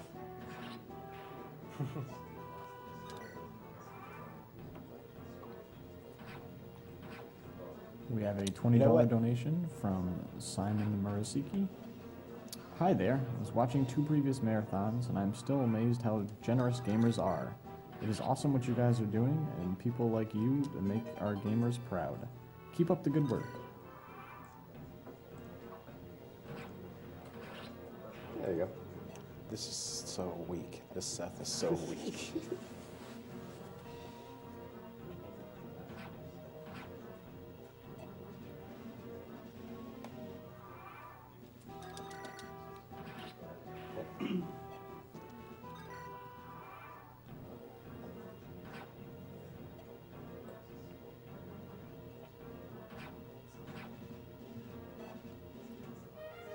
Ah. An example of the one use left thing in action. Yeah.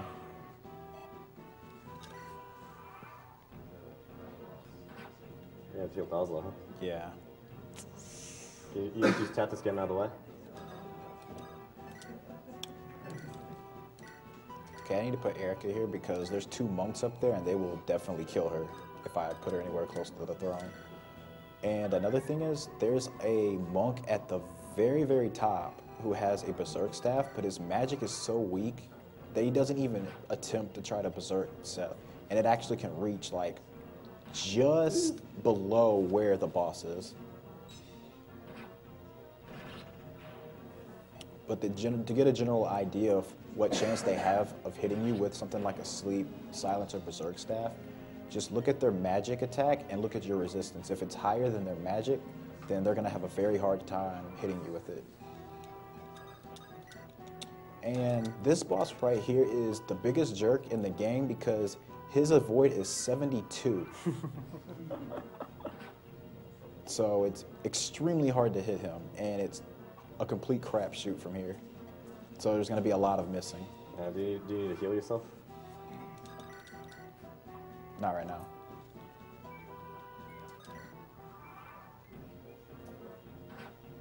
We have a $10 donation from Yukari. Hey, Sane. Looks like Kanoko and Suwako can't help you now. Strength, please, for the love of God. Yes! Can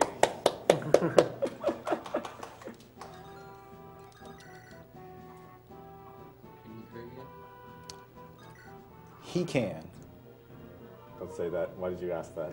I suppose the other thing I'm not is- going to say the phrase that I shouldn't say because that might jinx me. Oh But God, you are really low on health. Yeah, just heal, dude. wow, I can actually support with her right now.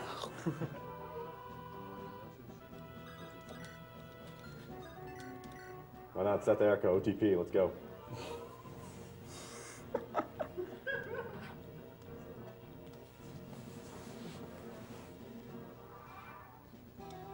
like how Merlin is his own character, and then Erica just goes for Couldn't you use, That's usually the case in Fire Emblem games, actually. Merlin's was kind of an exception. couldn't you use the supply to get like a better like weapon on him? I probably could. I'm not thinking right now.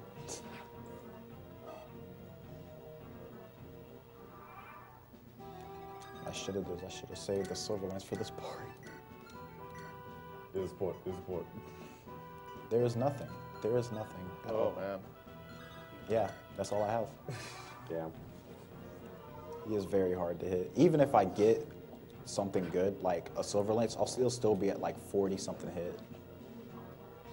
He's just that hard to hit. Yeah. All right, better heal Basla. Again.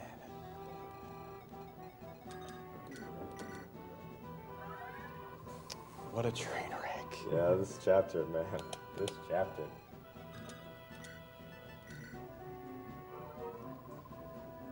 We have a $50 donation from Thomas Johnson. HDQ has always been an amazing highlight of my year for the last 2 years now. It's only made better by Silex's distracting legs. Let's show Cancer who's boss. All right. Yes, one more. One more hit and he's gone. Well,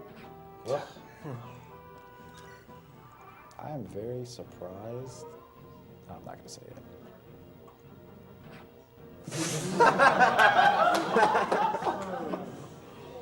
This game does not like me today. oh my goodness. They be hating. Man. Game's hating so hard.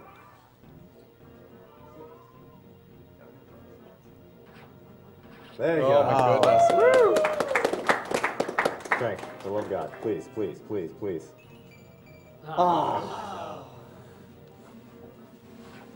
After all that. Well, at least we're out of there. So these two weapons we're gonna get right here are S-class weapons. What I mean by those are, every character starts out with a certain weapon rank, and the highest is S. After you use a weapon a certain amount of times, it grows into a higher rank, and you can use stronger weapons. Yeah, for the record, that wasn't the problem chapter. This is the problem chapter. Yes. But I don't think it'll go as bad as that. That was problem. The thing with S rank in particular is that characters that can use two types of weapons, they can only get S rank in one of them. It's like, their specialization rank. I guess that's what the S stands for. Yeah. And so, yeah, as a result, it's relatively rare to have a character who has an S rank in the appropriate weapon. You can only have an S rank in one weapon, so you have to choose if they can use multiple Don't forget weapons. the Lance Reaver. Yeah, that's very important. For the boss here. With marathon safety, you just save. So. Yeah. Might as well at this point.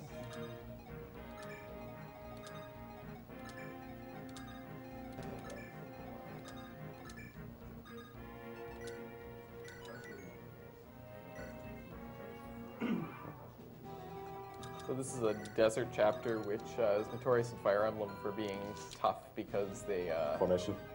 I didn't equip Dazzler with a Sword Reaver.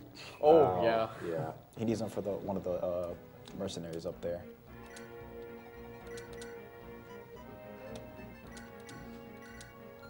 All right, now he's ready.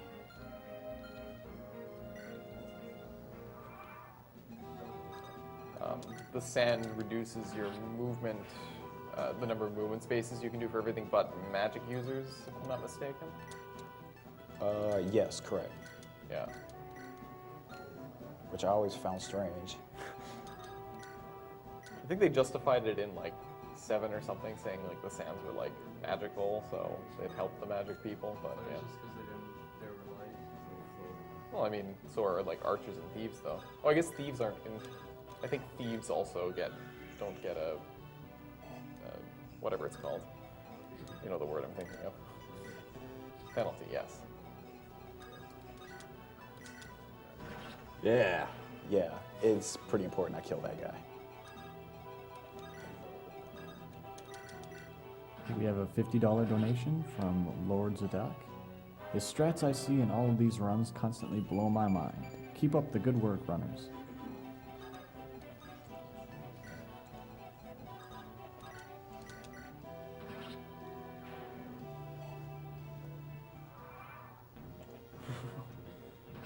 So yeah, like Okay, so Like Bertin was saying, a lot of Wyverns. Yes. Okay, so at the bottom right there, that is Volter. He is very, very problematic in this chapter for a few reasons. Yeah. For one, for the class he has a certain ability called Pierce. And if that activates, it negates my defenses completely if he hits, which is very, very problematic. But I have a Lance Reaver with me, which will help me dodge his attacks by a lot. And on the other hand, I also have the fact that I have to beat this chapter in a certain amount of turns, or a lot of units will come in reinforcements. I think about 15.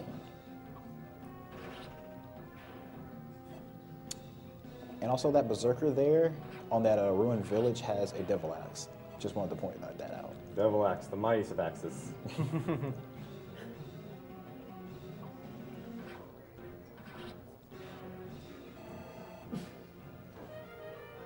Wow, it broke? Does he have any? No, he does not have anything else. Well, Erica's around at least. Yeah. Nice.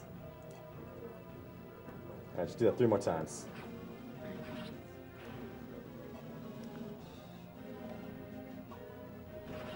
Nice. My lord. So the thing about Erica in this game is, unlike in 7, where there's actually a dedicated unit that represents all of your spare items in like a convoy or something, it's just Erica now. So she's actually the strongest person in the game. She's just spending most of her strength carrying every single item that like nobody in your army is carrying. Oh, you have to give it. Yeah. Okay, sorry. There. All right, that works.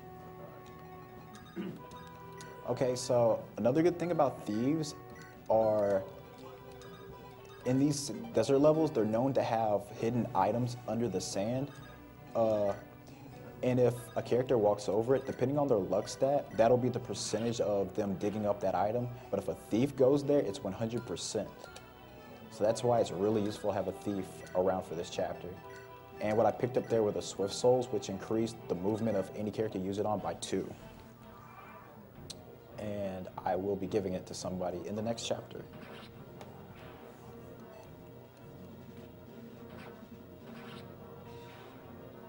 We have a $10 donation from Anonymous. Greetings from the Netherlands. Really awesome what you guys are doing. Fire Emblem is one of my favorite game series, and I'm glad to see the speedrun. Oh, wow.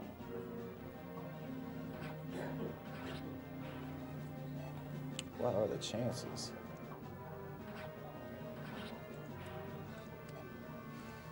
So there will be a lot of dead weapons here. There we go.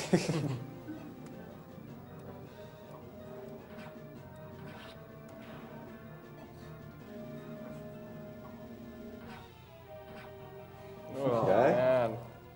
This is why those strength levels are so important. Yeah. Oh, my And goodness. he always dies here. That's...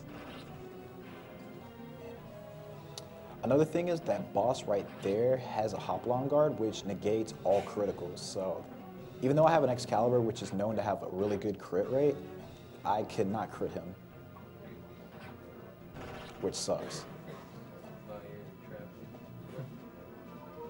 Yeah, they've completely surrounded me, but it doesn't matter.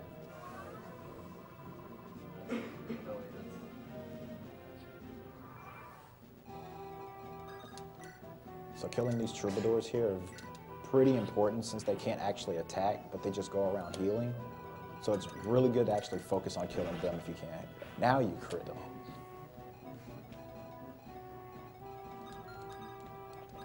And Pegasus Knights come from the north a lot, and Dazzle's there just to take care of all of them. And if the speed growls were good enough for Saleh, he can actually double that boss there.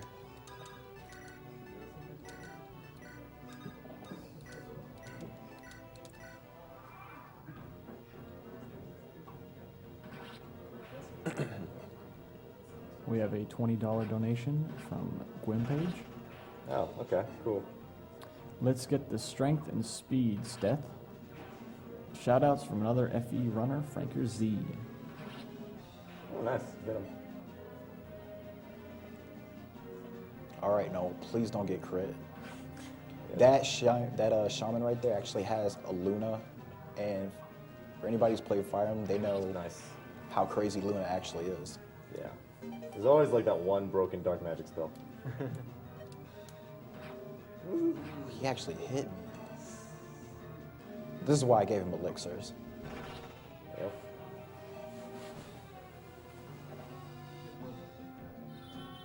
Okay, that's a new one. Huh. Okay. That one actually does have a sleep staff, but using it on the thief? Why?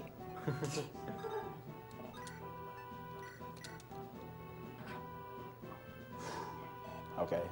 Very tense. Strength, strength, strength. My You suck. calling it now, weakest Seth ever. So I feel about Joshua every single time I play this. He actually has good strength compared to most Myrmidons. Yeah.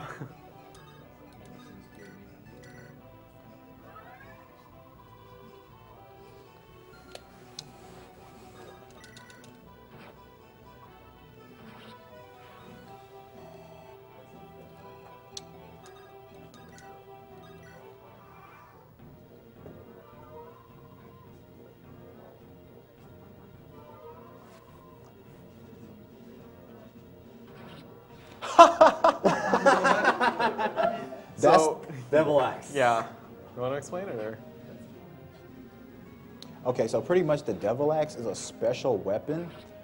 It has Yeah, special. extremely high attack power, but the drawback is you can actually hurt yourself with it. And as you've just seen right there, he just killed himself with it. For the people who don't know, if you want to, you can look on YouTube for a video called Hector Kills Himself by hitting a wall. And it shows a video of him using a devil axe to break a wall, but he hits himself and kills himself.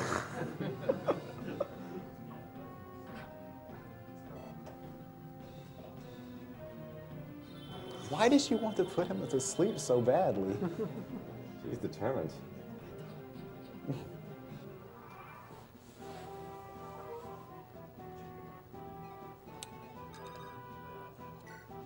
Okay, I'll be fine. Tethys can dance. We have a $15 donation from Stephen Murray.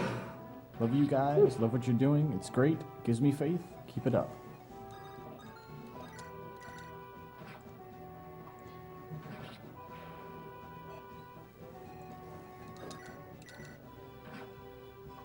And usually he's dead in like 2 turns, but weak Seth. Kill him? Yeah, it's not worth risking here.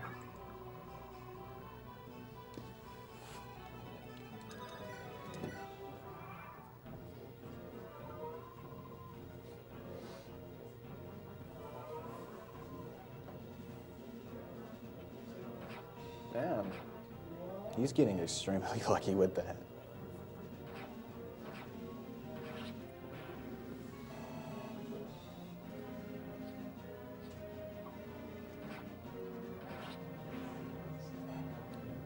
Just want to remind everyone that all the money that you're donating is going to the Prevent Cancer Foundation. It's a nonprofit foundation in support of cancer prevention, research, education, advocacy, and outreach programs nationwide. The marathon is hosted by Steam Demos Archive and Speedruns Live. Speed Demos Archive is a premier community for video game speedruns. And Speedrun Live is the best site to race video games online against each other. Every one of those was actually very, very tense. Because Volter has an ability called Pierce, which activates much more than it should, and it ignores defense, so Seth could have easily died at any point there. Okay, that's 3 uses. But you can't do that anymore. Was it worth it?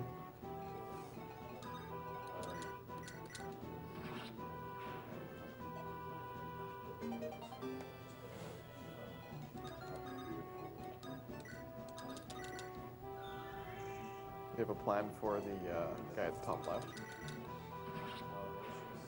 Just gonna go for it, or? We're gonna have to.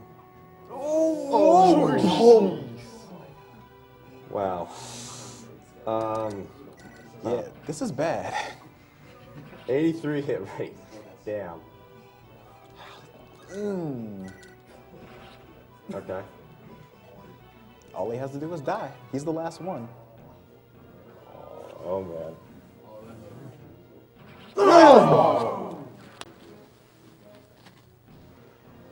You gotta be kidding me.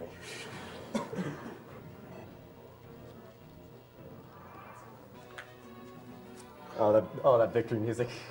Yeah, there's no victory in that. Oh, what's my time right now? 138.02. Okay, I'll keep trying, but I don't know.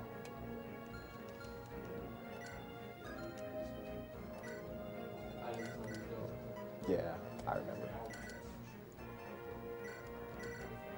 Wait, why did I? Whatever. Sort of.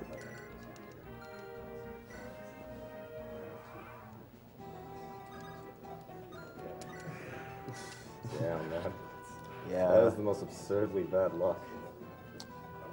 That's a firing run for you, pretty much. Sadly.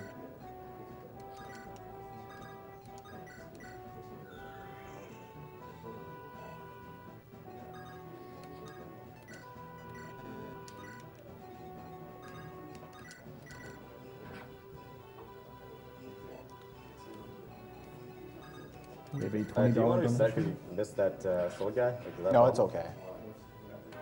It happens sometimes. Like if that doesn't happen, the hatchet usually doesn't kill him in one turn. So I don't really rely on that to kill for him to die. We have a $20 donation from Anonymous. I'm so happy to be using my last week of winter break to be watching this marathon. This is my 7th marathon, and as always, it is a great to watch. Not just for the amazing play, but also seeing the generosity of people as well. Yeah, there isn't a ton of game after this, but Yeah.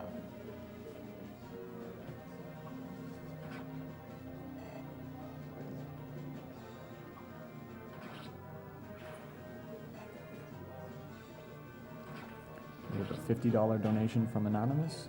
Since I'm getting tested for testicular cancer today, I figured I might as well chip in.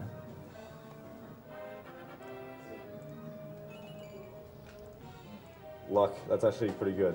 Who needs it? Something I've been getting all day.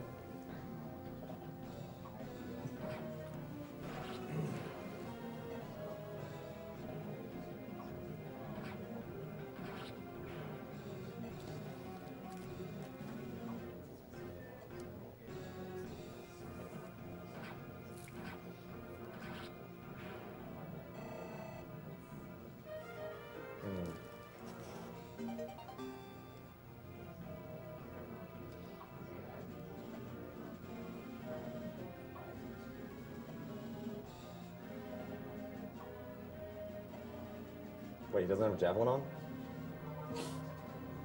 What happened? He does, but What was that? He didn't have it equipped? yeah. I mean, I don't think you can finish in enough turns now. Well, I mean, maybe? Yeah.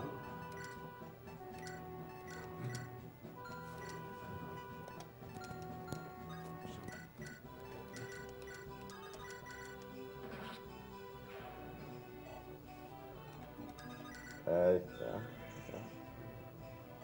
Tethys might be in trouble.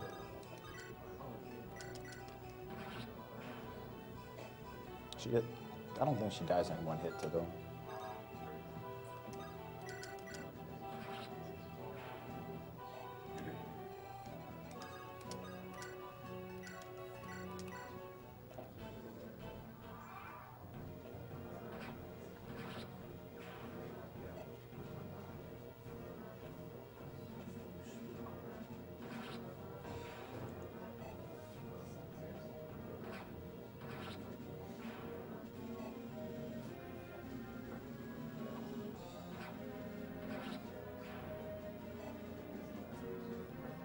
We have a $20 donation from Janice Zeal.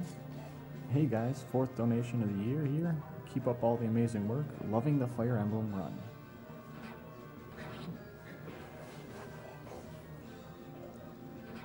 Have a $20 donation from Sniper Denning.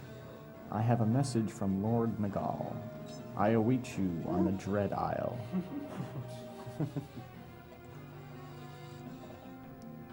Another FE7 reference. Yeah.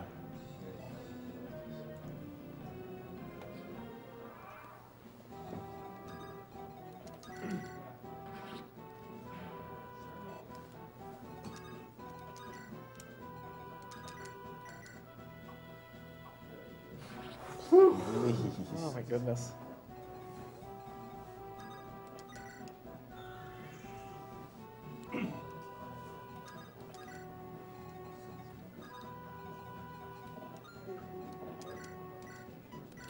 Have a $20 donation from Anonymous.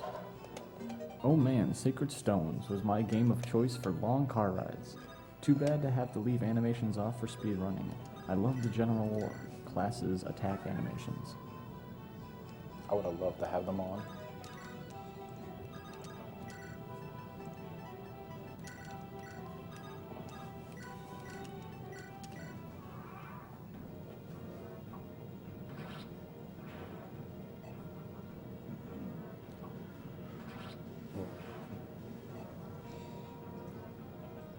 We have a $15 donation from Bjorn Van Hermit. Had to donate while one of my favorite games is played by someone wearing a cosplay of one of my favorite characters. Stay cute and classy. Okay. Go.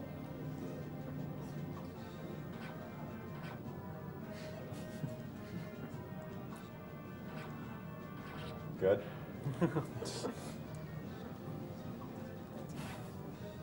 Good.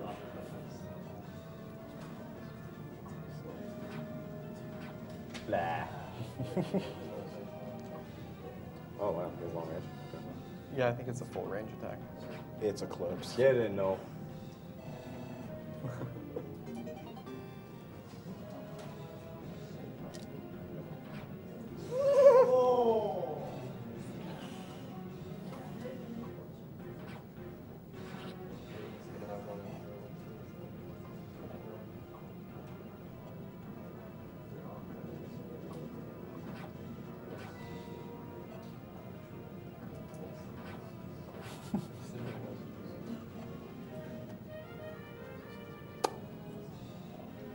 I got plenty. It's okay.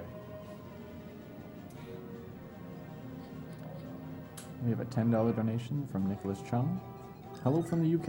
I first watched HDQ last year and would have donated had I not been poor student. This year, I'm less poor student, so I'm donating now. Keep it up and kick cancer's ass.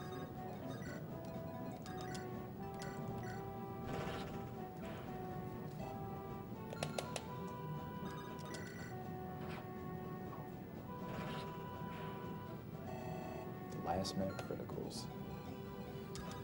Alright. I got really scared there. YOLO, screw it.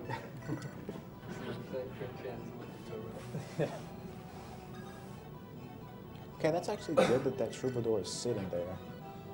Hopefully it'll stay there. Because if a character is sitting on a spawning point, certain spawning points for reinforcements, they won't actually appear. Such as forts. Yeah.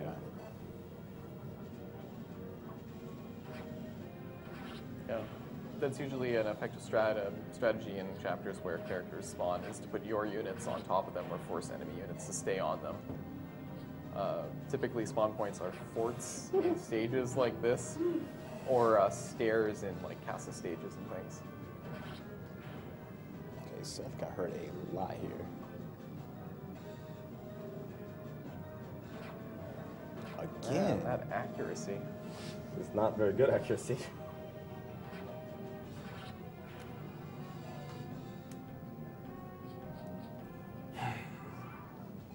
I think he's in kill range right now. No. Well, he He is, is. but Yes! Now that person's not gonna kill Sally. Okay. Okay.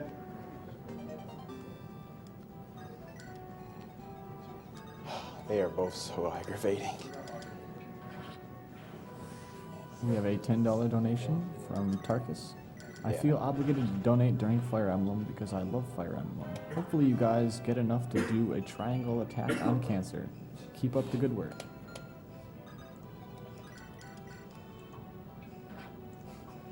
Oh man.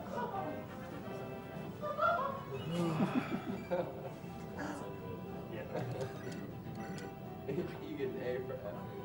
Do you have any means of recovering Seth at this point? Oh, you have to. What about that? Is the shaman gonna be a problem here? Actually, he will attack. Although he uses Calypso, he has Nosferatu as well.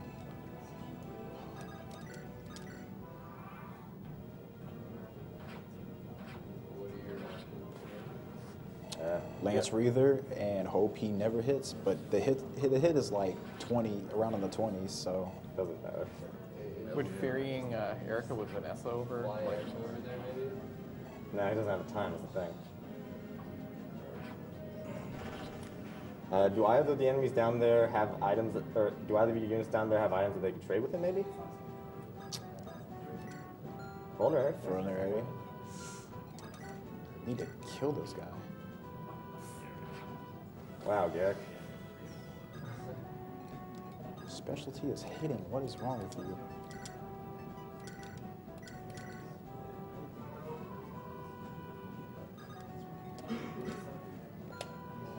Okay.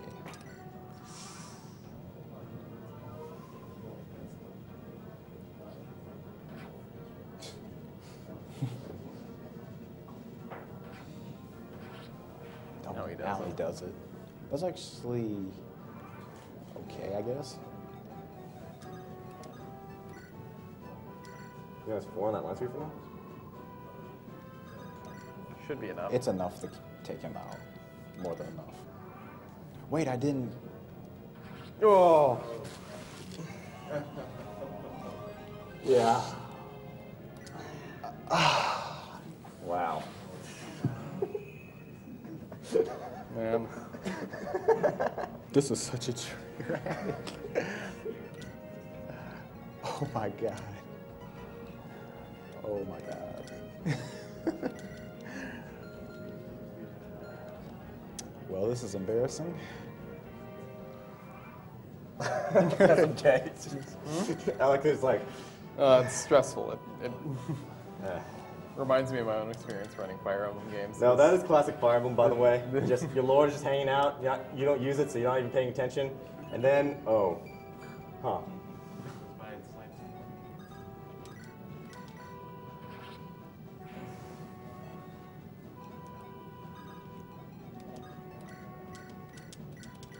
That is not happening this time.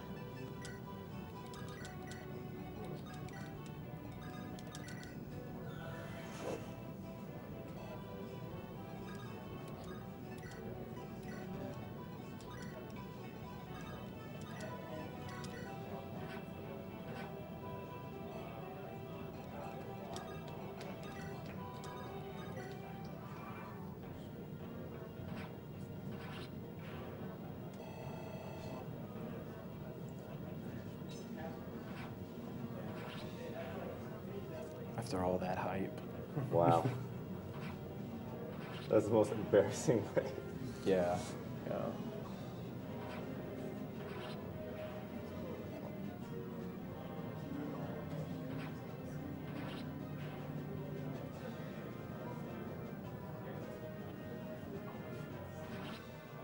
That marathon luck.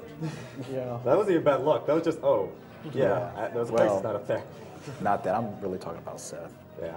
Well, Seth's strength is that of That of an average person, which is Yeah, unfortunately which is- not enough. a non-Seth individual.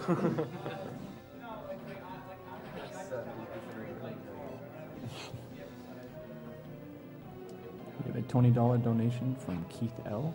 As someone who lost Hector to the arena on a 1% enemy critical chance, I know all about Fire Emblem luck. I've been watching the marathon since the beginning 3 years ago. Everything has been impressive as always. Put this towards the mystery game. For the record, there is like, you know, bad luck in this game and everything, but usually not this exceptionally bad. Like, Seth's growth rates are pretty phenomenal. In fact, I usually cap his strength most of the time. I think at the level he is now, it's actually impossible without an energy ring or something.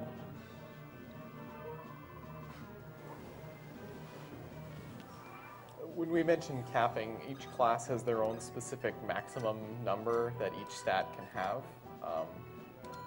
So it sort of provides a bit of a limit on how good a given character can be. Because of the random growths, a character could just get +1 on every single level, and so starting at level 1 and going through both promotions to level 20 would mean a character could have like a strength of 40, which would be kind of broken. So that's the game's way of kind of balancing that.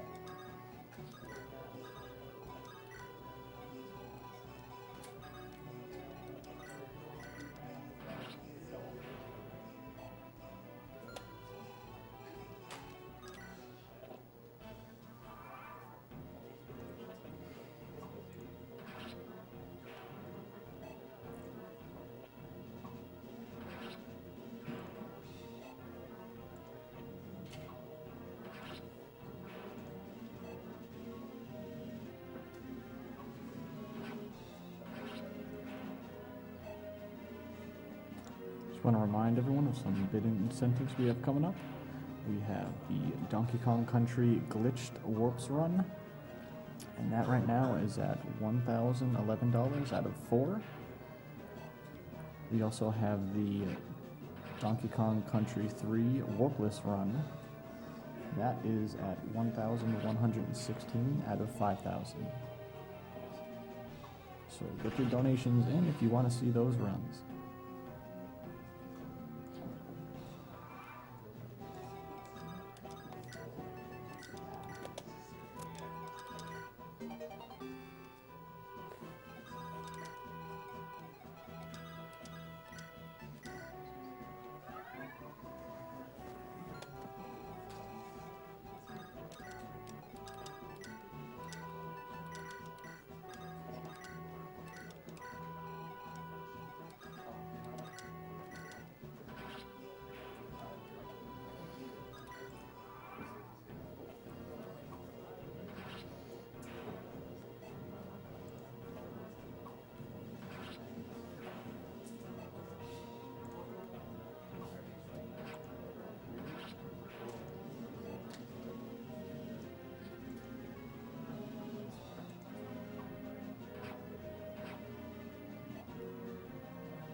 Nice.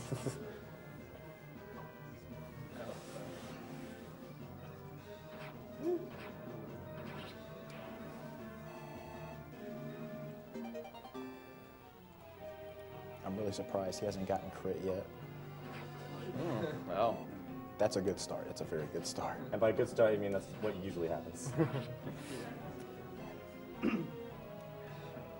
Coming up next, we have the Secret of Mana, and we have some incentives for names for that. For the boy's name, we have in the lead Mr. MV with $970. We have Ed with $150, and we have Ash with $60. For the girl's name, we have Rias in the lead with $626. We have Papaya in second with $240, Misty with $115, and Ed with $90. Right, make absolutely sure that Eric is in okay position. Yeah, I'm not gonna make that mistake again. Okay. I'm not gonna. No. yeah, No. don't. I I never don't trust it. Yeah. The game is not on our side today. Never. Ooh, okay. Oh, that's It would have been more awesome if it was a critical on himself, but whatever. Yeah, that is actually possible, by the way.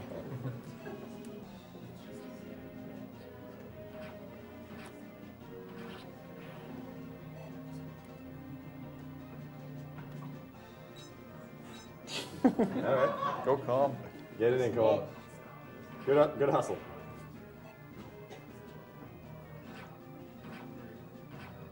Whatever. At least he knows, right?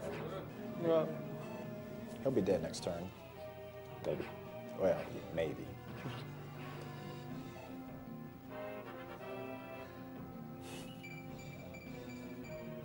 That was a very Seth-like level up. Yeah. Yeah, that's what Seth should be having.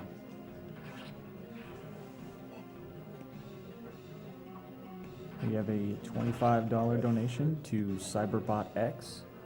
Good luck to Bertin from over here at the donation station. Could have used that earlier. Don't let the RNG get you down.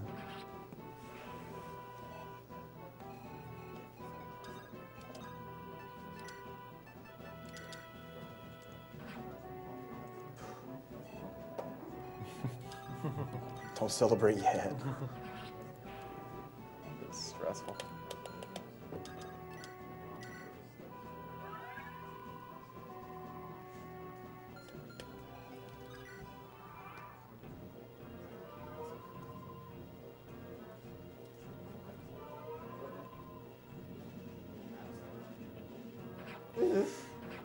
Oh no. What a jerk. No. Okay, he'll be dead next turn.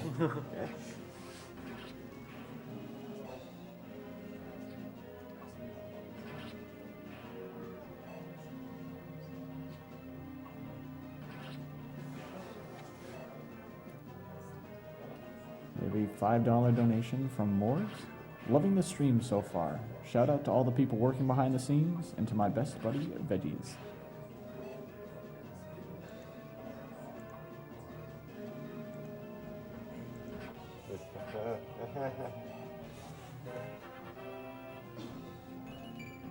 Yeah. Ooh.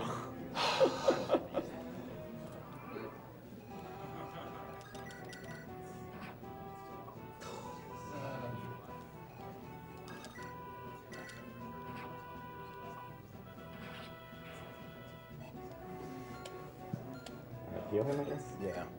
Okay. No, Now there is a Pegasus Knight up there, just, FYI. I don't think they can reach him, so I think I'm good.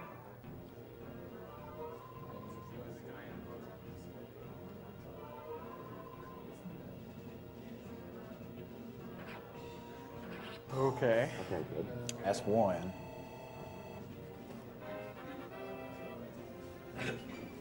We have a $50 donation from Green Passay. Here's $50 for the NG Plus of Chrono Trigger. Okay, good. You are awesome guys. France loves you.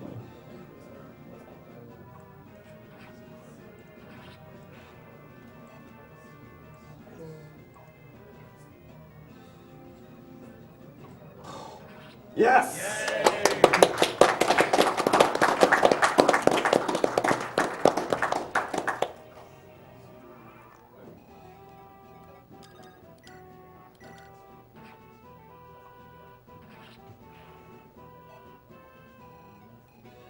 We have a $50 donation. I did forget somebody, didn't I? It's okay. You still have a turn, or? Oh my god. Oh my god. Oh, you messed up. Oh, and Ephraim is down there. Okay, so I'm in big trouble. That's why I wanted to beat it in a certain amount of turns, right there.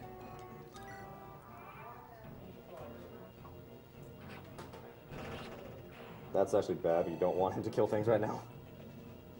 Yeah. Bye-bye, no. All right, Ephraim, time to man it the hell out. So, remember how we said Ephraim's a pretty good unit? We haven't leveled him up, though, so this is very tense. This is quite tense. Defense, okay. Oh my goodness. Dazzler, please. Good.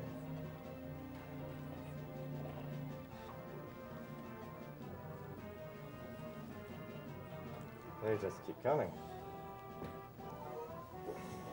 This is so bad. Yes.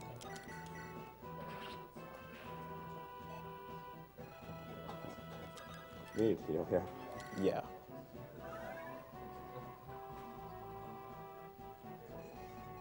And just in case.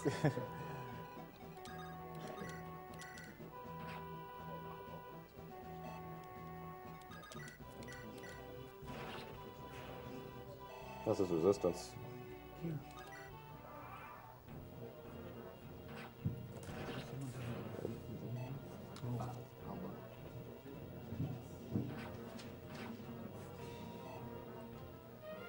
Oh man. Oh, wow.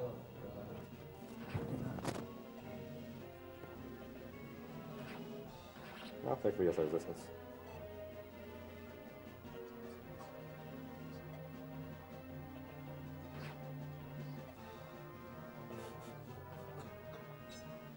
It's one problem after another.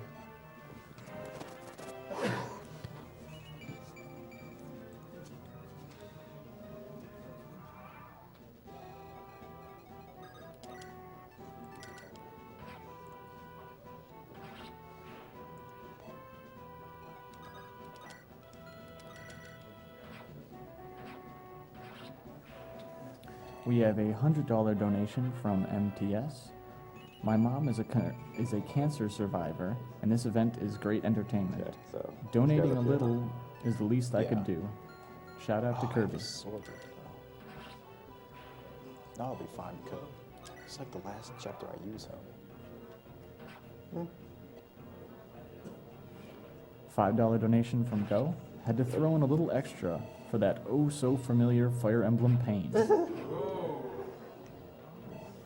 Hope your luck gets better from here. Is that it? Is that it? No, this guy.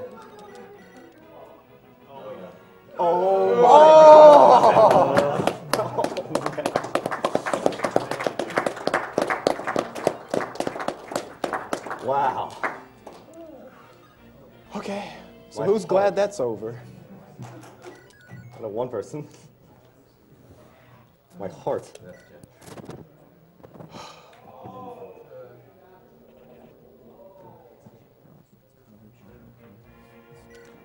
Time. There's actually quite a few. If you actually need to kill it, we can do that. Like I've had terrible luck here. It'd actually probably take another like 20 or so minutes.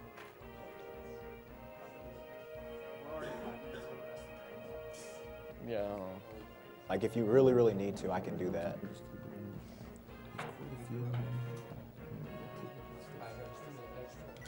What was it? The estimate was 2 hours. It was enough. It's just I got screwed Yeah. terribly.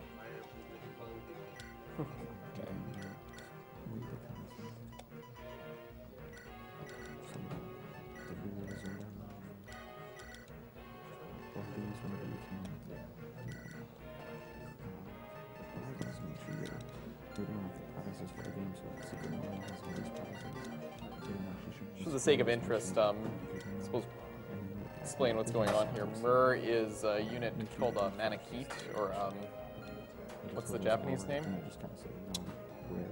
Mamaku Te, I think it was. Manakete or something? Mamuke, that's what it is. Yeah. And she basically has the ability to turn into a dragon. She only has one weapon called the Dragon Stone that has 50 uses, but she's incredibly strong and has like almost 100% growth and everything.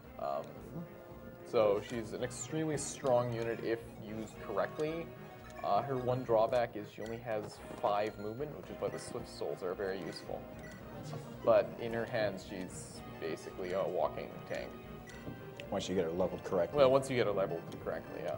She starts out at level 1, so she has 20 chances to get stats, and she almost always gets at least 15 in each stat.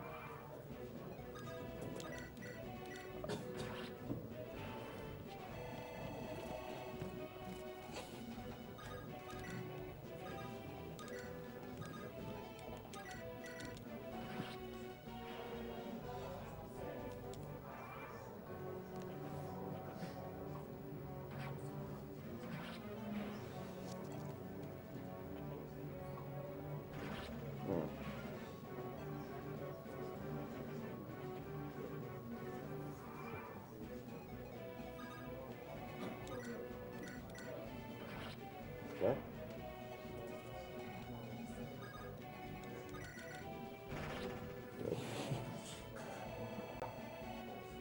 And she also almost always gets 100% EX, like 100 EXP from each kill that she makes, so she levels up rather quickly. Which is a good thing because her Dragonstone has limited uses. It has about 50 uses on it, but you will never get another one the entire game. So Can't you hammer? you cannot use hammer on the Dragonstone. There is a glitch you could use to renew it, though. There's also an interesting glitch where you can steal, it's not in this game, it's in 6, where you can steal Dragonstones from other enemy units like her for the equivalent character in that game. Unfortunately, she's the only one of her kind in this game. Is that the trade with an enemy kind of thing? Something like that. It involves berserking a thief. No, I'm talking about this game. Oh, in this game? No, or maybe. I'm not sure what the hammering for this in this game is. Ooh. Is there a Dragonstone in the secret shop? No. Sadly.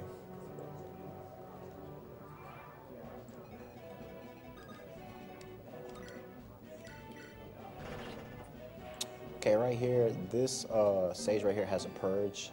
It is a long-ranged light magic attack. It becomes very useful later on.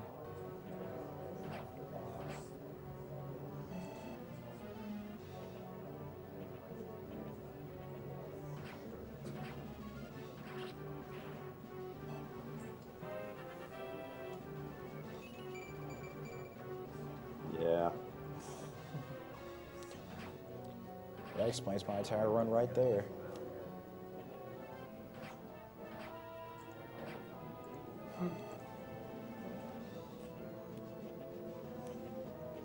So these guys.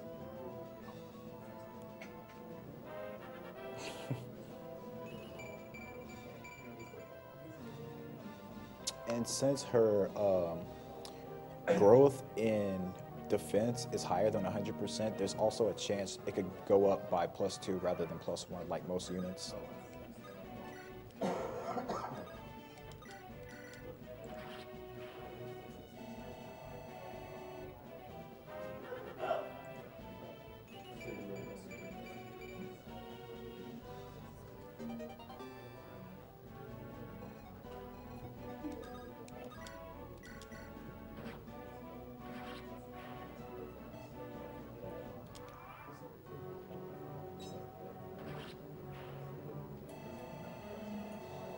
And the funny thing is, the AI sees her as a very weak unit, no matter, like, based on her base stats, not the stats that she actually gets from the bonus of her Dragonstone. So a lot of enemies will come after her, even though there's no way in the world they can even beat her.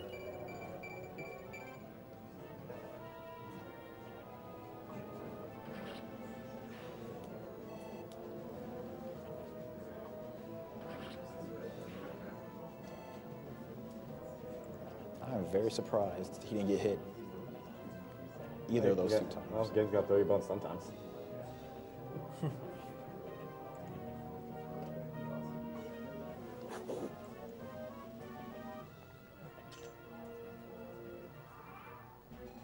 So who remembers this guy from the beginning of the run? Orson. Everyone's favorite trader.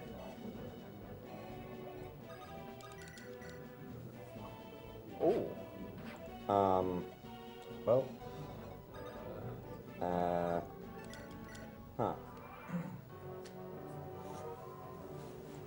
Like, I mean, basically he's gonna die now, but... Huh. Okay.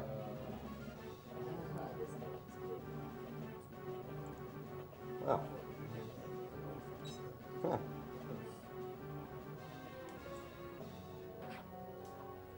Wow. What the hell? this game, man, this game. Oh, that's perfect. Huh.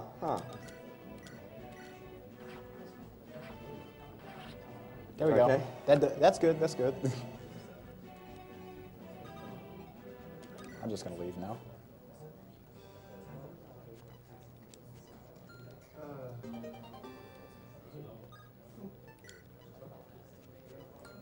2 items you're getting now increase the class of Ephraim and Erica if they're above level 10.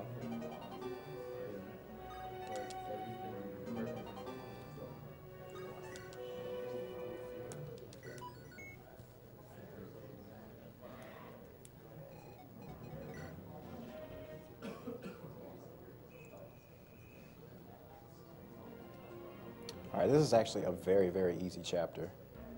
You say that. It is. Okay. Wow.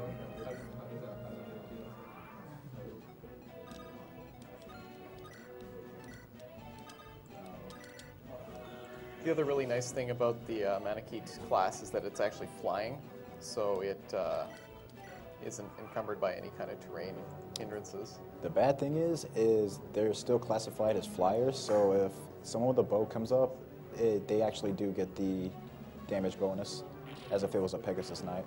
Which is why you equipped it with the Feely Shield? Yes. Yes, which is a weapon that negates that bonus on archers and basically turns flying units into really good, powerful units.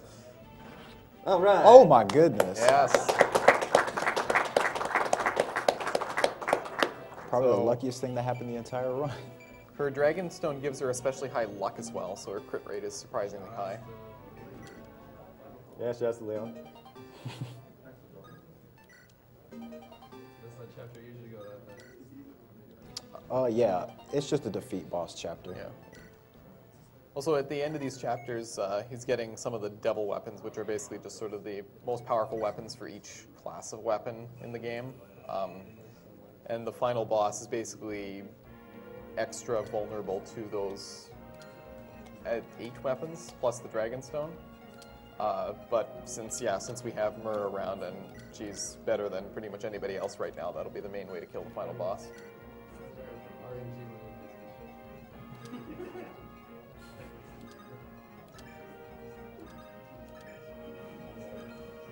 It's actually really fun.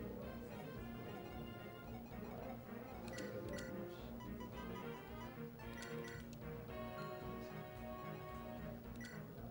It's the same reason both of them.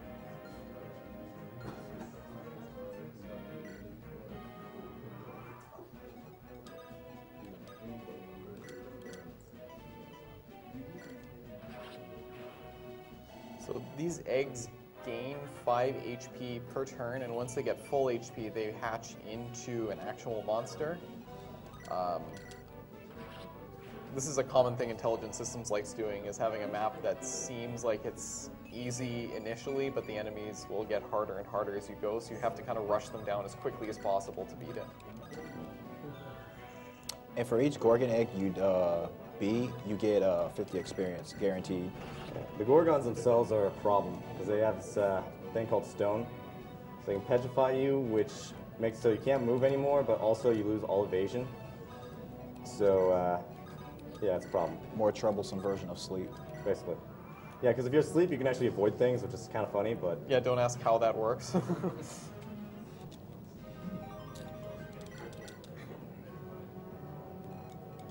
This is just another version of the enemy control glitch. yep. I'm gonna use it to pretty much get rid of all stones on this map, so nothing stupid like that can happen. Can you just like kill the eggs, like suicide the eggs? I wish. No, the eggs have no ability to do anything. These cards. Yes, you Yeah. can Yeah. discard stones.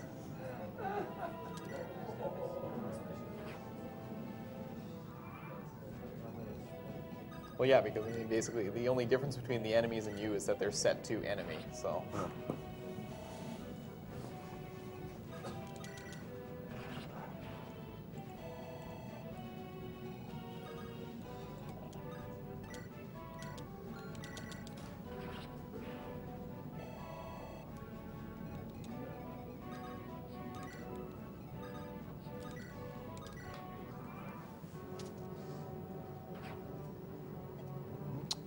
How aggravating.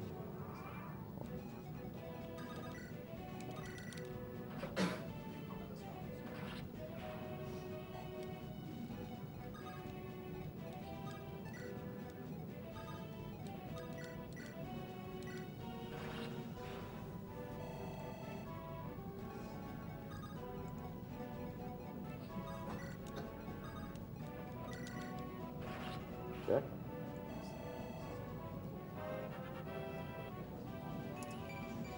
There you guys on the back. Love it.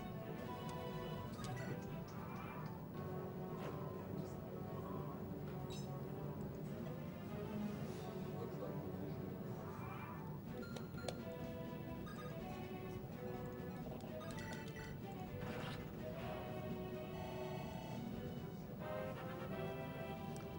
So yeah, the other thing about the guaranteed 50 EXP is Hey, it's there you guaranteed go. 50 EXP for anybody, including a unit like Seth, who normally gets only like 6 EXP for killing an enemy. So this is actually a really good chapter to power level your already really strong units if you're fast enough, which is again another reason why mounted units are the best, because they get there first.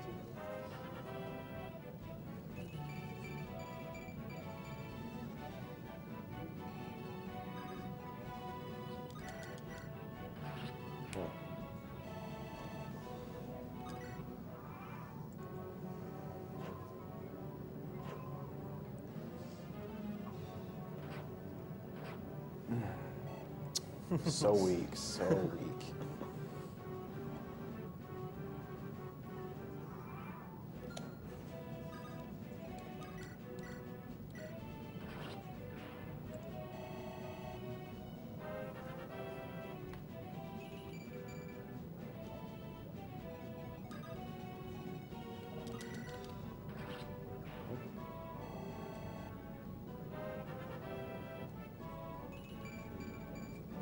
Man, We can Seth confirm? Yeah, Pretty definitely. much.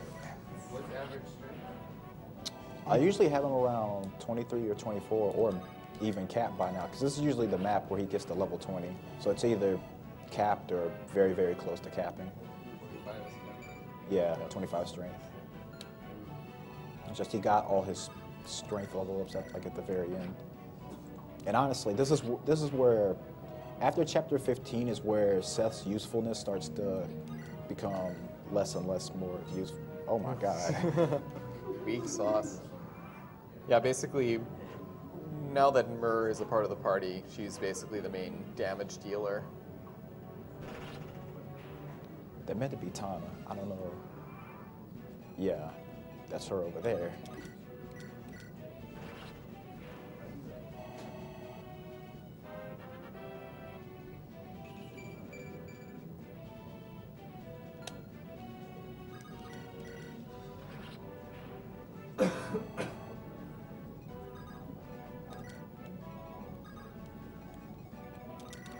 But that's why having those stats are so important. And I guess this run will give you a very good example why.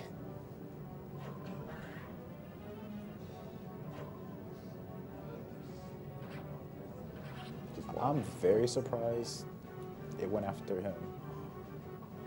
That's fortunate. AI is just so weird in this game. They're usually supposed to be programmed to go after the weakest unit or the one that's pretty much a guaranteed kill for them. But Nice, last javelin. Yeah.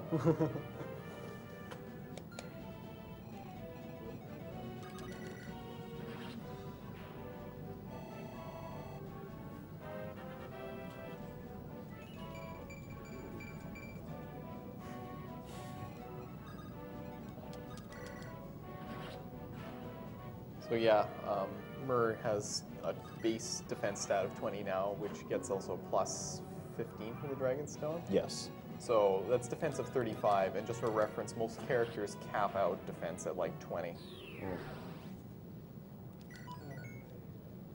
So she's pretty tanky right now. Yeah. I need that right now.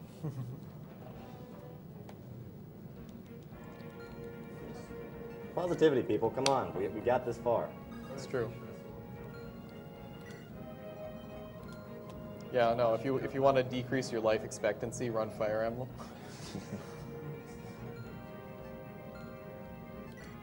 Yes, it's very, very stressful.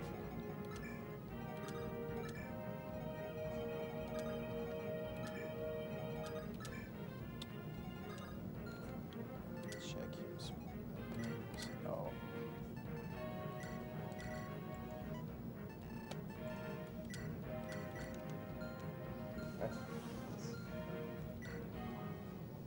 Okay, this is another chapter. It's supposed to be survival, but the boss is down there, so I could just take him out and the chapter will be over. Thieves have additional movement range, rather vision range, in chapters where there's fog or darkness. So they're useful to have around. Please. Good. I never understood how you're supposed to keep all the green guys alive. You don't. You Well, need that's- something for doing so. Yeah, because there's allied units as well, and yeah, like you said, there's a bonus for keeping all of them alive. It's just a light brand. It's not worth it. Yeah, but they're kind of suicidal and they have terrible stats. So All right, here's this is an example of why being in control of the enemy is OP. Like, and this is what they do better. Yeah, no, that's one turn against like bog standard mercenaries. They got nothing. And usually in this game, you stay in the center because you can't control them.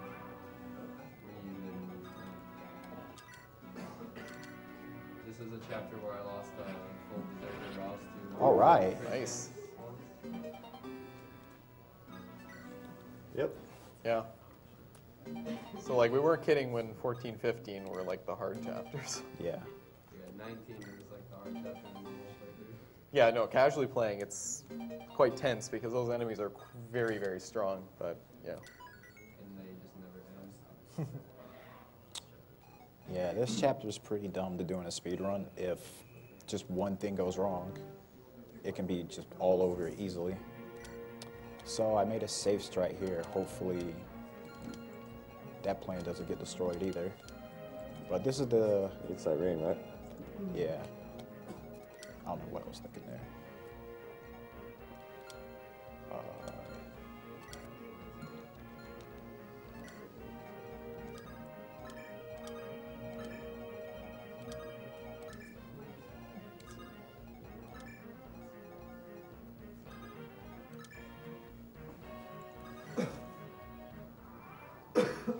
So yeah, the goal for this chapter is seize. So the only thing you need to do is get Erica to the gate.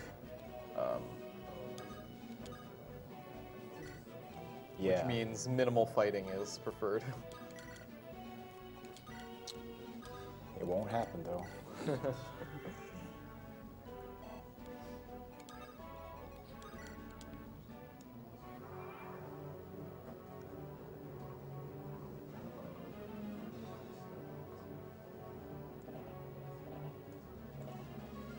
So what makes the strat safe? Okay, so the boss here is Morva. He is a Draco zombie. He has a ton of HP, and it's very stat reliant to take him out in one turn and beat this chapter very safely without anyone dying, or anyone important dying, I should say. But what I do here is I saved one use of Purge, and I use it to chip off just enough health for her to go in there and hit him with the finishing blow. So I don't have to rely on stats as much.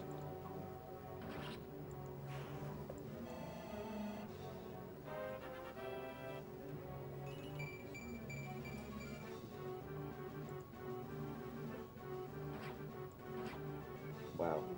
Oh yeah, I have equipped with Purge. The drawback about long range magic is they weigh a ton. So with mages not really having good constitution in the first place, it lowers your speed dramatically, which means you will probably get doubled by a lot of things. Are you kidding? Yeah. Yeah, that was my fault. We're way overestimated. Okay, Kill it. kill it. All right. All right. As well. All right.